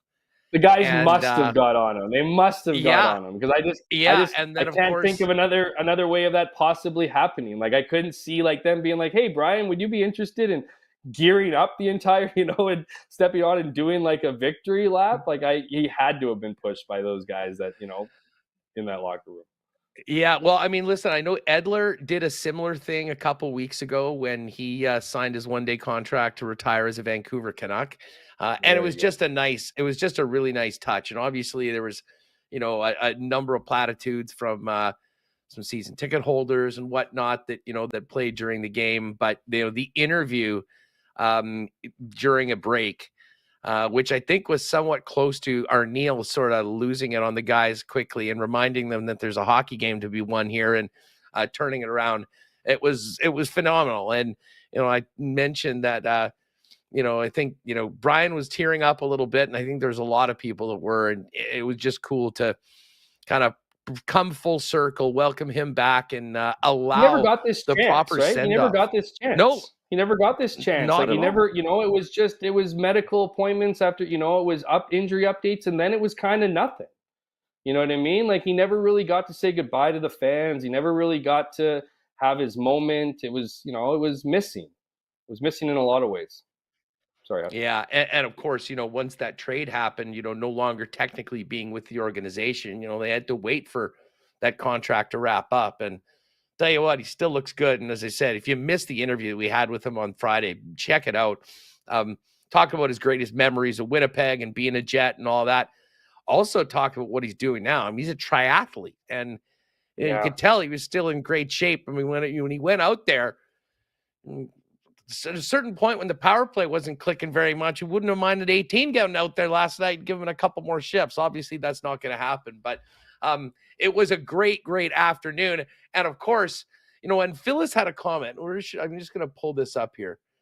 And it was, I thought it was good. She basically was saying that, I have to say, ahead of yesterday's game, I had a trepidation that the Rucker focus would take away from the homage to Little, but that didn't happen at all. It was all about Brian Little. And then in the third period, Jet fans proving that they have not lost their fastball with the "Where is Rucker" chant that got a lot of people talking, not just in Winnipeg, but around the league. It was couldn't have gone much better for everyone in attendance. Yeah, I do find that to be somewhat poetic to wait it out, wait till they were leading, because you can't, to Connor's comment earlier in the show, you can't really be puffing your chest with that chant being down in the game, so everything kind of went the way it should have went. And yeah, I mean, kudos to the fans for showing up in that respect, and kudos to the Jets. We haven't, I haven't even answered that part in the first question. I mean, this is a great start, obviously. I mean, it's not perfect and it's not supposed to look perfect, but, you look at, everything that they did in the offseason or didn't do in the offseason and see what's happening, them pulling out wins and finding ways to get victories. And you haven't seen, the full potential, even scratch, you can even argue, scratch the potential of this team is, I think there's plenty to cheer for. So, if they're not cheering, they're jeering over there, Huss. And they give some of the best cheers out there when called for. It's awesome. Just on the club overall, with albeit nothing's perfect except the record is perfect, and that's what really matters. Stacking these points right now, especially while some other highly touted division rivals have stumbled out of the gate, like Nashville and to a lesser extent Colorado, that's now got a couple wins. I remember coming out of the Edmonton game. And, we were just talking about the way the season started and, that performance. And obviously the Oilers were not good in that game, but the Jets were. And it got me thinking more about the makeup of this team right now, the 24-25 Winnipeg Jets. And, when you think about training camp with, for the first time in a while, some talented young players legitimately putting themselves in the conversation for roster spots, albeit starting the season with the Manitoba Moose. A very deep team that, we saw 3 guys come in yesterday because they hadn't played. And then all the guys on expiring contracts. And I mean, Ehlers is at the top of that list. And I think most fans would love to hear that something's gotten done. I'm not sure whether that we'll hear anything like that. It's either going to get done or, we'll be talking about this as we get closer to the trade deadline, knowing that if this team is in the playoffs, how in the world can you move in Nikolaj Ehlers? And listen, if at the end of the season he walks after 9 or 10 great years with Winnipeg, it'll still be a first-round pick. But some will say you got to manage that asset. There's give and take to all of that. But I bring that up because like Neil Pionk, Alex Iafallo, Mason Appleton, I mean, there's a long list of guys that are in contract years. You've got these young players pushing forward. I mean, to me, there's sort of a mix of established players that are here part of the core long term and a lot of guys with big time things to prove this year for their own personal future in the National Hockey League. And in the right circumstances, which I think this could be, or at least has been so far, that can bring the best out of players and a team with that internal competition, knowing that there's still a lot individually as well as from the team goals to play for. You know what? I don't even see them as different. I see them as very similar, obviously in different situations, but I think you have 2 groups that have plenty to prove. You have the guys who are on expiring contracts that have obviously to prove their worth and value moving forward into another contract. We've seen it before in the past, whether you're a top end guy, it matters. That contract can change a lot for your future. So maybe it's not a shocker that you're seeing this from Mason Appleton, but you saw this from Mason Appleton last year, right? I mean, it's about keeping that, maybe not as consistent, but consistent nonetheless throughout the season. I'm not picking on him. He's having a great start to the season. Neil Pionk, another guy, that kind of group of players. Yeah, playing to prove. But then you look at guys like Mark Scheifele. You look at guys like Connor Hellebuyck and the comments coming out of training camp. I mean, we've heard it from Connor Hellebuyck year after year after year. His desire to win a cup. Well, this is the first year of a long-term deal for both those players, so they have plenty to prove, right? Josh Morrissey has been, this up and coming rising Norris, perennial Norris candidate now. He has plenty to prove. You don't just get in the conversation and then just fall out of it and go, yeah, I got pretty close. I was like 5th voting in Norris at one point. He has a lot to prove. I think there's a lot of guys, Adam Lowry, those guys who have been here for a very long time and have really, haven't accomplished much success since that, that run.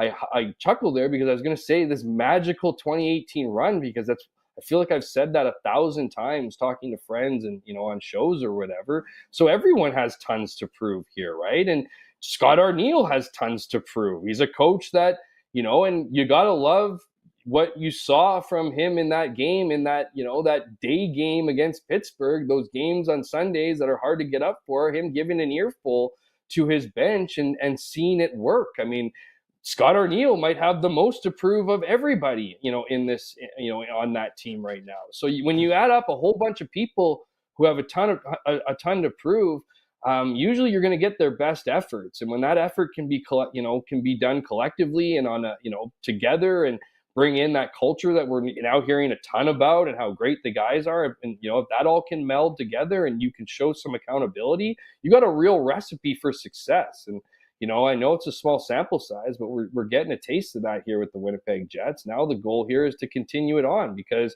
it's great that the good times are rolling. You want the Jets to have that. I think about I forget what year it is, and I bring it up 1,000 times, so I should probably go back and actually look, but I'll never forget that year. It was pre-COVID. It was a few years, at least pre-COVID, but the Nashville Predators went on like a 9-1 run, and they just had to play like 500 hockey the rest of the way to punch their ticket to the playoffs. So the points here matter. They matter just as much as down the stretch. And, this is a really important start for the Winnipeg Jets, but it will be that first taste of adversity, that first bit of battle that I think we're really going to start seeing the mettle with this team. And when you look and see the makeup of this group and you add all those things, you just said what I just said, I think this team is going to be able to navigate those waters. So it's not one of those situations, well, let's wait and see once things get tough, this team's going to sink. I think they're building the foundation to be able to get through that. And they built that foundation throughout the years of heartbreak. Now, let's get her done here for the city, for the fans that are showing up and then creating, unique chants. How about that? Yeah, listen, there'll be no more discussion of a team with a lot to prove than when the puck drops on the Stanley Cup playoffs, assuming this team is able to get there. That is the blemish on this team. They've had 2 great regular seasons. I mean, last year tying a franchise record with 110 points. Listen, when you lose the way they did to Colorado, it completely changes the conversation and the narrative for the entire offseason, and that's what we've had. But again, you got to get there, and you got to build a team throughout the regular season, that improves and gets ready for the playoffs. And I will say, I think the bad taste in their mouths from the Vegas series and last year against Colorado is going to be incredibly important to kind of carry that through this season, and then realize that, the shortcomings of the last couple of years can't happen again. And, sometimes failure in doing whatever, learning from those mistakes can make you better. And certainly so far, so good for the Jets, and a big opportunity here. I mean, 5-0, big divisional game tomorrow against the St. Louis Blues, the Kraken on Thursday, the Flames, who have had a great start, a quick 3-game road trip, but I don't think you'd say any of those games the Jets are going to be a massive underdog or anything like that. And then, of course, a week today with the Toronto Maple Leafs coming back. I mean, the Jets, they've taken care of business so far, and you hope this positive momentum can keep forward, because, I mean, having that great first 10-game segment can really be impactful to setting the tone for the rest of the season. And we know how important those numbers are. Halloween, American Thanksgiving, and so far so good for a team that, as we've talked about, both individually and collectively, has a lot to prove. And they're opening some eyes around the league. Many people who were sleeping on this team before the puck dropped on the 82 games. Yeah, I mean, it's funny though, right? It's their 5-on-5 game that seems to be the, if you're looking at picking apart a perfect 5-0 team, it seems to be their 5-on-5 play, right? They're not generating as much on that second line. Same story really for the first line as well. But that's not a big, but their special teams are working. That changed a bit on the weekend though, with the 14 goals. That changed it. You're right. Yeah, totally. Obviously. But at the same, and then, the people who, I think you said it or someone said it, you said it earlier in the show. It's the expectations to beat up on the San Jose Sharks, especially a team that sat out a couple of their young stars, right? But whether it's been previous years, and it's not just limited to the Jets, go check the schedules every year. Those are games where you tend to get a lot out of the other team, when they're playing a team that they consider to be one of the better teams in the NHL. And the Jets would be considered that as a club that finished 4th overall last season. So, to me, it's it's getting the job done against the teams that are in front of you and playing, whether you're pulling a rabbit out of the hat in some respects or not, it's that confidence, it's that belief. And when you can mix that belief with strong systems, you're going to get a dangerous team. And I think we've seen a bit of both of that from the Winnipeg Jets this year, a bit of the belief and knowing that they can come back, and also, some structurally sound games. So it's just about blending those. And if you can continue to run a power play above 40%, Huss, you're seeing firsthand just how much of those blemishes you can cover. It's those are some you can only imagine. I imagine fans are only thinking, where was this last season? And what was a pretty successful regular season? Could you imagine how they would have been if they would have had power play? Well, Bones came on with us after he retired, and we talked about last year, and he said straight up, if our power play and penalty killing could have just been average last year, this team wins the President's Trophy. And big time. I think there's a lot of truth in that. Now, again, does that change things in the playoffs? Maybe. Well, I'll tell you what, if they were able to do more and kind of not be on the wrong end of that special teams battle, you're probably talking about a much closer series. But anyways, we move forward. St. Louis tomorrow for the Winnipeg Jets. Bombers practicing all week in Montreal on Sunday. Wednesday, after WST, new episode of CFL 110 with myself and Jeff Hamilton.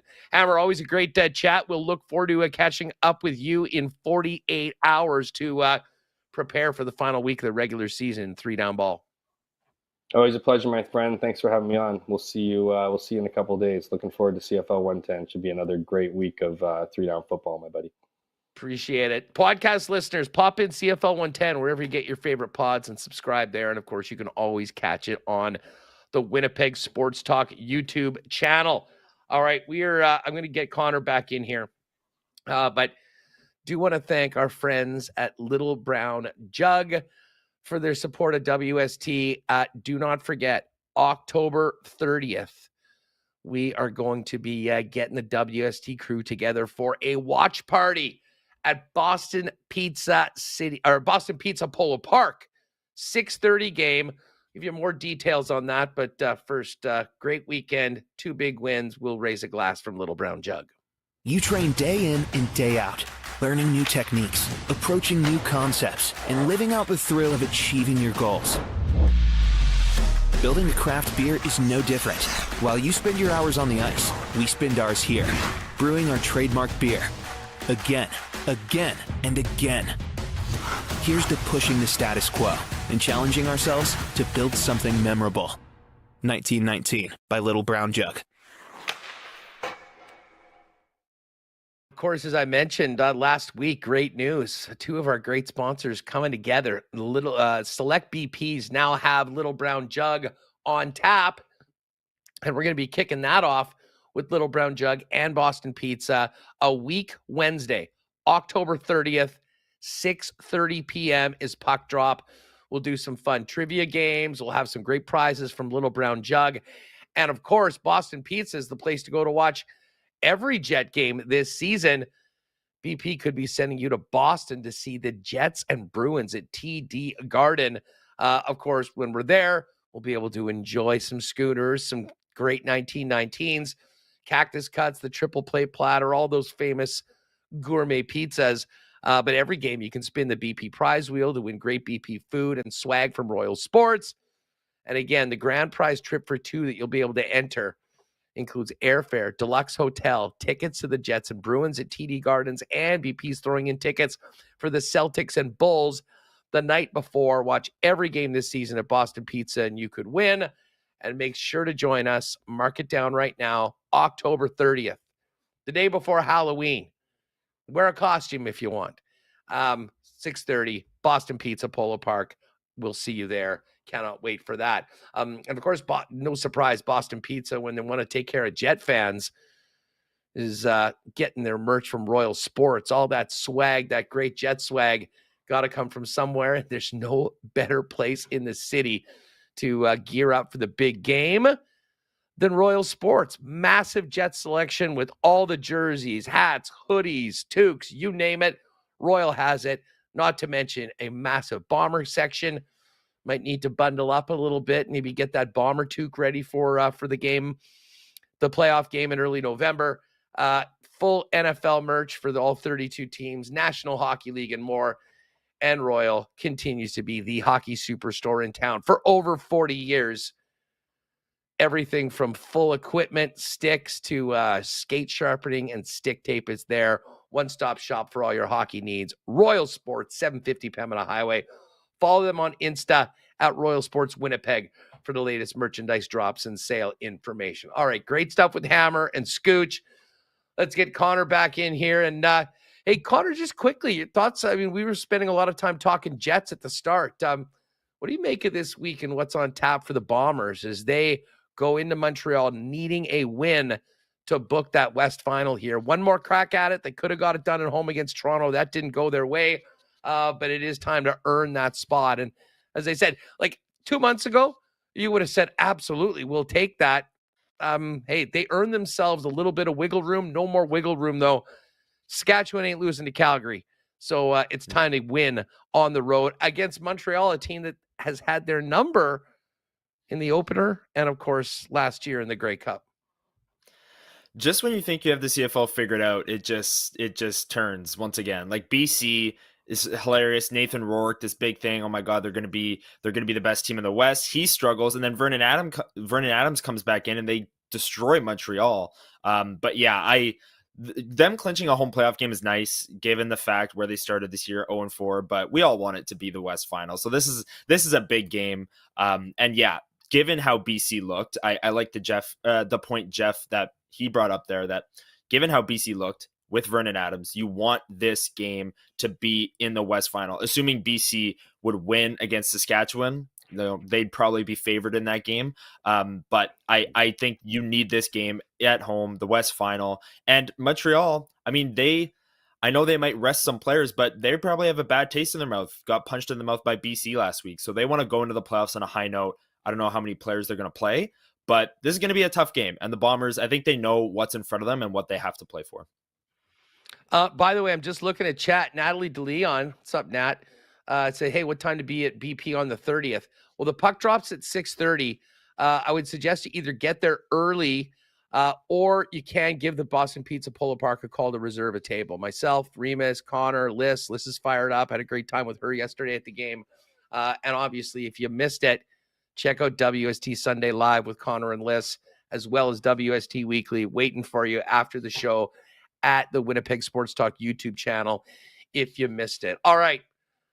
We've gone long enough without addressing yesterday in the National Football League. And while we've been feting the Winnipeg Jets as the lone undefeated team in the National Hockey League, let's raise a toast to the champs, because the Chiefs are still 6-0 at the expense of your Niners.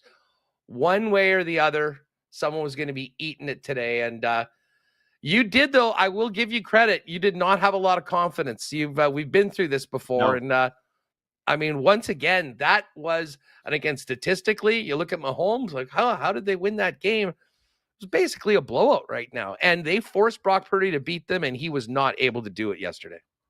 Yeah, Brock Purdy had his worst game of the year. I will say, I go back to Friday's show. We did the Cool Bet lines. Me and you were there, and I said, quote, it's an absolute joke that the 49ers are favored in this game. And I took advantage of that. So I was at the Jets game, didn't even really watch, saw the Chiefs were up, and made some money at the expense of my favorite team, which I am very aware of what my favorite team is capable of, and they are not capable of beating the Kansas City Chiefs. So that remained true this past weekend. And just to make matters worse, the Brandon Ayuk injury looks like he might have torn his ACL. His knee bent in a way that you should not have. So the massive holdout all offseason long for him. Now, good that he got his money, because it looks as though his season might be over. And that's a huge blow for the Niners, who are now below 500, 3-4. But they get the Cowboys on Sunday Night Football coming up this week, and sometimes the Cowboys are always good for a get-right game. So I'm excited. I'm not backing out on my team or anything like that, but I know I knew that I was going to be sitting here on Monday explaining my Niners losing to your Chiefs once again. You know what? I did have a take on the lock shop, and the more I think about it, I believe the three best teams in the NFC are all in the NFC North. I agree. Pretty awesome heavyweight tilt between the Vikings and the Lions, and credit to the Lions for finding a way to, get the ball back and get that job done. I'll tell you what, I think the Green Bay Packers are right there, and I would take the Packers on a neutral field against the Niners right now, and I certainly would be anyone in the NFC East. Although Washington's been unbelievable. Their defense stinks, and then with Jaden Daniels getting hurt yesterday, but still destroying Carolina with Marcus Mariota, I think shows you where the Panthers are right now. But I mean, the teams that we thought would be there, the Eagles, the Niners, I mean, both of those teams have really struggled at times this year so far. I mean, the Eagles' record is a little bit better. I actually think the Niners are a better team than Philadelphia. But to me, the strength of the NFC right now is the Lions, the Vikings, and the Green Bay Packers, all from that same division, Connor. Yeah, I 100% agree. And I think the NFC is going to be, like, once playoffs roll around, I think they're going to be a really strong conference, because a team like the Niners, I think, is going to be a wild card team going up against one of those NFC North teams. And that's going to be really interesting, because if the Niners get CMC back, maybe they go on a run down the stretch here.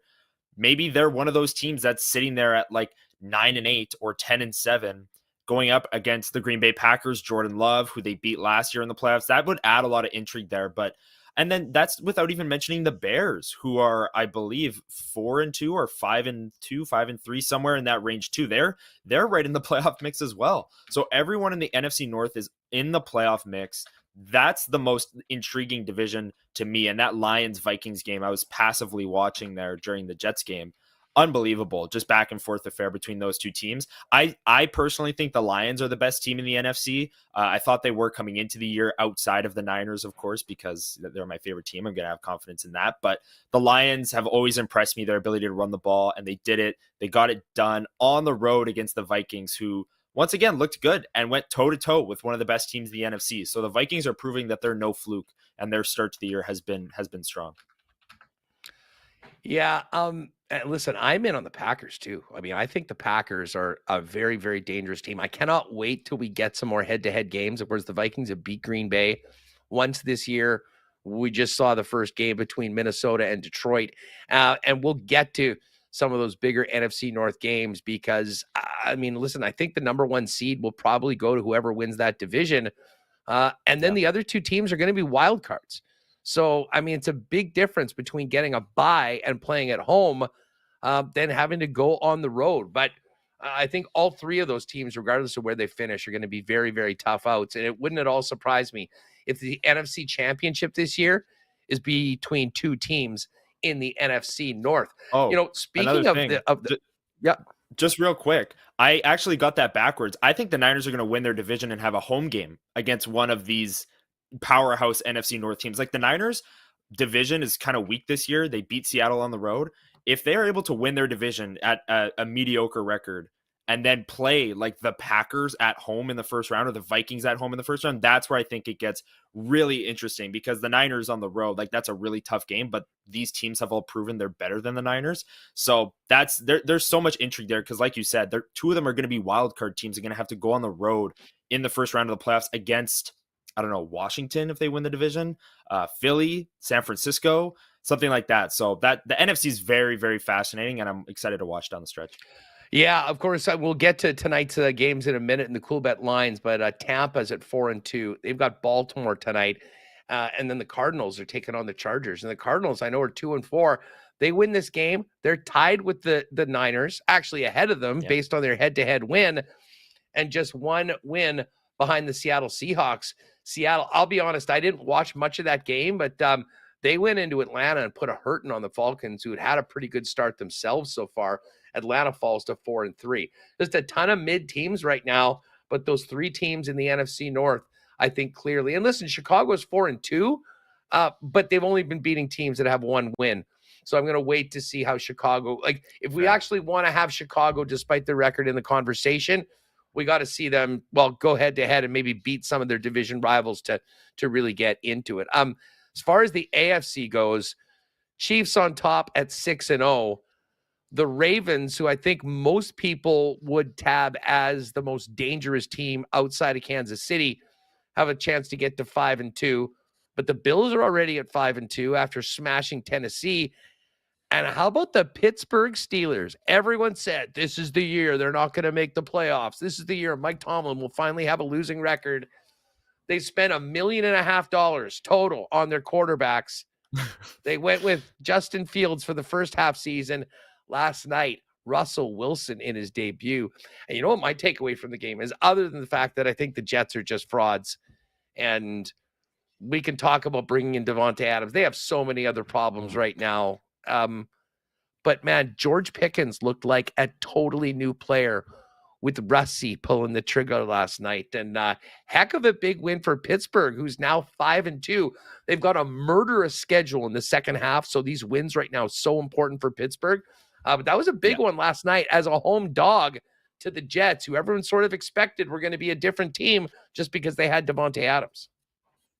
Yeah, and I feel like every year people say the thing about the Steelers, like this is the year that they're not going to go over 500, and then they just do every single year. But their defense is unbelievable. TJ Watt is one of the most talented edge rushers I've ever seen in my life. He's like always making life miserable on the opposing team's quarterback.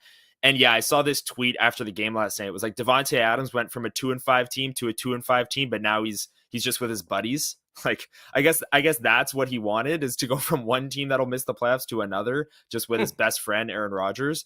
But yeah, the Steelers really impressive. And Mike Tomlin's quote after the game, when he was asked about making that change from Fields to Wilson, was also great. He said something like, yeah, that's why I'm compensated very well. It's to make decisions like that. So he went from Fields to Wilson. It worked out. And that's what they're going to go with going forward. But yeah, Steelers defense, very, very impressive. Mike Tomlin is just the coolest. Not a Steelers guy, but absolutely love Mike Tomlin and a ton of respect for the job that he's done. I mean, it really is amazing. Year after year after year, finding a way to win, finding a way to be competitive. And you can't say that. I mean, most teams, will have a fall off at some point. And, Pittsburgh, with the longevity of him, is truly incredible. But there's few teams right now, the exception of Kansas City, that's owned that division for the last 8-9 years, owning the AFC West. Everywhere else, there's been, kind of teams that have had a couple great seasons and then one that they'll fall off. The Bills have been really competitive kind of over this Josh Allen era. Certainly the Ravens with Lamar. But without the talent of those other teams, Pittsburgh somehow is there. Although they do have TJ Watt, who, for my money, is as important a player as there is in the league that is not a quarterback. I mean, he is just an absolute game wrecker, Connor. Agreed. Yeah, he's it. How do you even guard that guy? Like, they double team him, they chip him, they do all these things, and he still gets multiple sacks a game, forced fumbles, tackles in the open field. Like, he's one of the best defensive players I've ever watched in my lifetime, and he's in the middle of his prime right now, playing incredible. And he's the reason that Steelers defense, their pass rush, their run defense, everything clicks because of him. And he's a joy to watch. I don't say that. I mean, outside of the 49ers and watching them play defense, usually fantasy football, you want to see a lot of points, but watching TJ Watt and watching these talented edge rushers is so much fun. So the Steelers are a pleasant surprise this year, because usually they win every game 10-7. And you know what? That's not very different this year, but I feel like they're doing it in more entertaining ways. Well, listen, they were down 15-6 last night and then just boat raced the Jets for the rest of the way. Who was it in chat? Who was that? It was T. Where are we here? The funny, T Winnipeg 204. NYJ have no pushback. Shout out to Bones, wherever he is today. Yeah, was not a lot of pushback. Steelers had it. They outscored them 24-0 in the second half. Russell Wilson with 264, 2 touchdowns throwing, 1 touchdown on the ground. And as I mentioned, George Pickens, who is, I think, one of these, like, let's not spin it any other way. He is one of these diva wide receivers. Incredibly talented. Also, I think a considerable pain in the ass quite a bit, and certainly was that way when Justin Fields wasn't getting him the ball. But Wilson was more than happy on just chucking it up, almost a la Aaron Rodgers, and letting his receiver make a play. And man, he made a few big ones. 5 catches for 111 yards, a touchdown, with his longest one being 44. So pretty nice spot for the Pittsburgh Steelers right now after that win. And the Jets 2-5, not in a good place. They got to get some wins if they want to get back into this conversation to be potentially even a wild card coming up this year. All right, let's head over to Coolbet for the lines. We got two Monday nighters tonight in the National Football League. But quickly, let's check in on hockey. Only one game tonight. I guess the Leafs are probably going to be heavy Monday team. They're here in Winnipeg next Monday to take on the Winnipeg Jets. Tonight, they're at home to the Tampa Bay Lightning in the Amazon Prime game. Minus 133 for the Leafs, plus 113 for Tampa. And while we're at it, let's just quickly check these Stanley Cup odds. See if the Jets have moved at all after their start. Nope, Jets are still sitting there. No one's noticed. They're 5-0, but they're still 25-1. Although last year they started out at like 50-1, so the odds were a heck of a lot lower. Edmonton still the favorite at plus 750. Dallas at 9-1. Jersey at 10-1. Interesting. Jersey's the lowest odds in the East. Tampa plus 1150. The Leafs plus 1150. And then Panthers, Canes, Vegas at 14, and a group at 15-1, including the Rangers, Canucks, Predators. Interesting. And the Colorado Avalanche. All right, for tonight, we've got the Ravens and the Bucks. Ooh, this is 3.5 for the Ravens when we were doing the lock shop. It is now 4. And the money line's gone up as well. Minus 196 for Baltimore, plus 180 for Tampa. And the Chargers have gone from 1-point favorites to 1.5-point favorites. Although money line minus 109, Cardinals even money. Certainly the Ravens are a bigger favorite, Connor, than the Chargers are. But do you have a lean on either of these games? I'll be honest, the way Baltimore's rolling right now, I have a pretty hard time getting on the other side of the Ravens. But I'm really intrigued about this Chargers-Cardinals game that I think, could definitely come down into a tight one. I just love the Chargers running game. I think J.K. Dobbins has a big, big night. And we'll see whether the Cardinals are actually able to stop what the Chargers are doing on the ground. Yeah, I'm with you on both of those games. I think the Chargers and their run game, they'll be able to kind of impose their will, let's say, on the Cardinals. I think that game's going to be closer than the Ravens game, though. Like you said, the Ravens, they started 0-2 and everyone was kind of panicking because their upcoming schedule looked really tough. And all they've done since then is just roll everyone on their schedule. So I think they're playing like the best team outside of the Chiefs. Them and the Chiefs are the two best teams in football right now. And it'd be hard for me to bet against them. Although I do like what the Bucs are doing this year, but the Ravens are just a wagon. We do have in the exclusives a little partner parlay we put together, myself, Dusty, and Jake today. Mike Evans, 5 or more receptions, over 49.5 in the Baltimore-Tampa game. And then we're in on J.K. Dobbins, 75 yards rushing and an anytime touchdown. That is up to plus 850 in the old Cool Bet exclusives. They do have a super boost tonight. Austin Matthews will score and Derrick Henry to get a touchdown. That's boosted from plus 144 to 2-1. And double trouble. Baker to throw a pick and Kyler Murray to throw a pick. That's boosted up to plus 301. The house callers tonight, Chris Godwin and Marvin Harrison Jr. You can check out all the combo cards right on the front page of Cool Bet. And you know what? Let me put this out, by the way, for all the NFL fans with us. Let's do the why not question of the day tonight for Not Autocorp at Waverly and McGillivray. Who do you like tonight? Baltimore, Tampa, and then Chargers, Cardinals. Let us know in the chat. I know Jeff Cabillas is going to be stumping for his cards right now. And that, I guess, what's the timing on these games again? Yeah, that's the later game. So the Ravens Buccaneers start. Yeah. That's the standard Monday Night Football broadcast. And then 45 minutes later from the West Coast, we'll get that Chargers Cardinals game, which I don't think will be as fun to watch offensively, but I think it's a lot more intriguing considering where both of those teams are and how badly both want that win. Yeah, both teams are kind of like playing for not their playoff lives. Like, we're still relatively early in the season, but where their records are at, this would be a huge win. And both teams are probably looking across at the other team and thinking, this is a team we should beat. And given where they're at with their records and their schedule, this is a huge game for both of those teams. I am curious.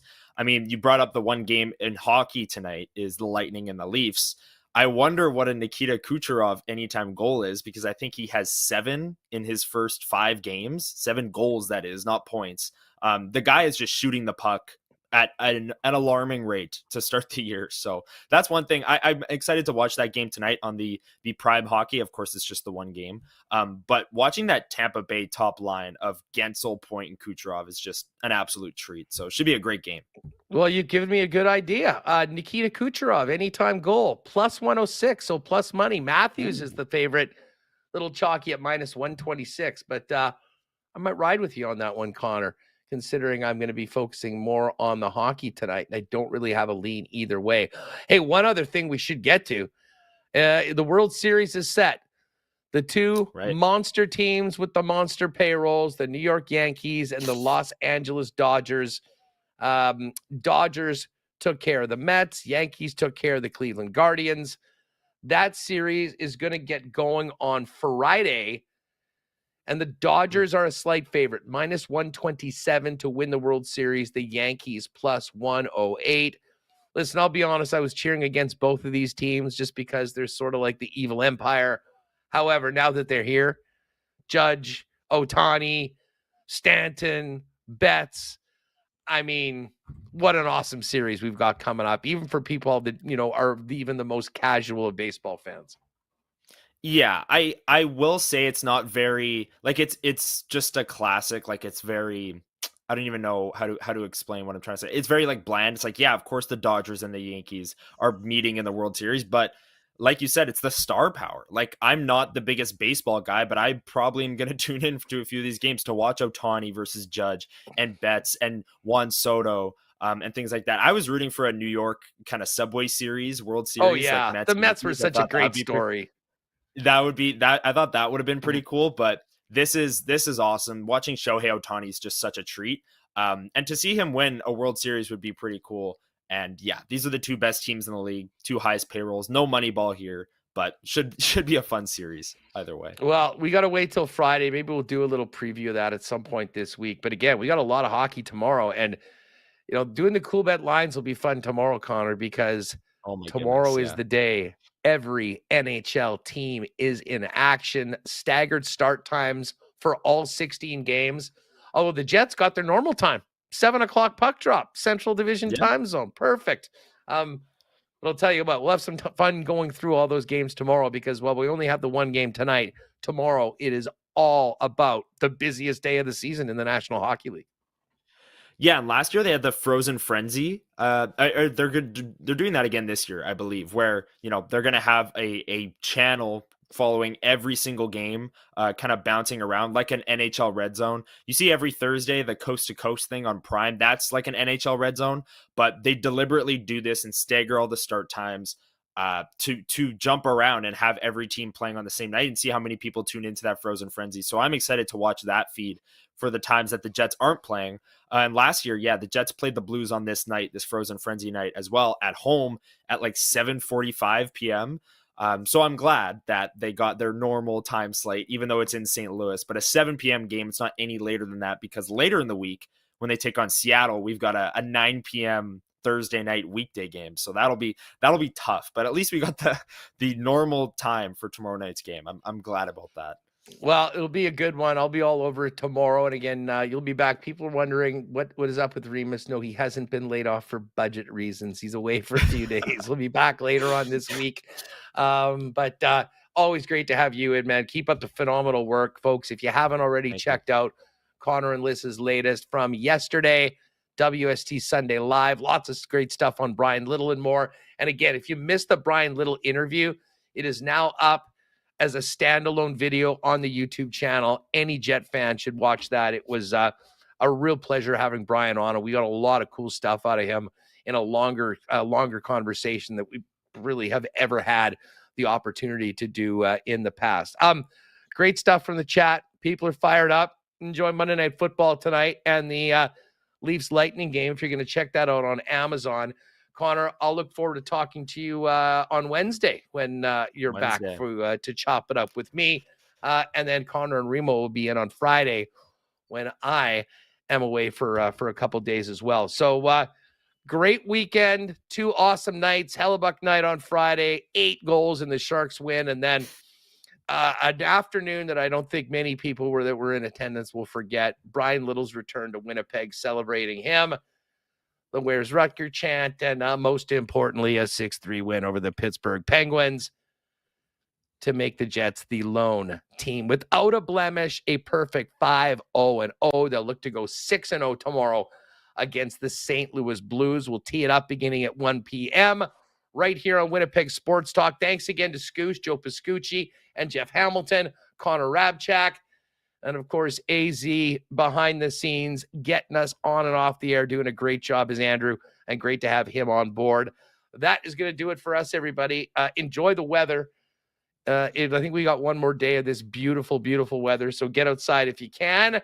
And whatever you do, make sure you join me tomorrow, live if you can, 1 p.m. to get ready for Jets Blues and the start of this road trip tomorrow, right here on Winnipeg Sports Talk. Have a great night, everyone.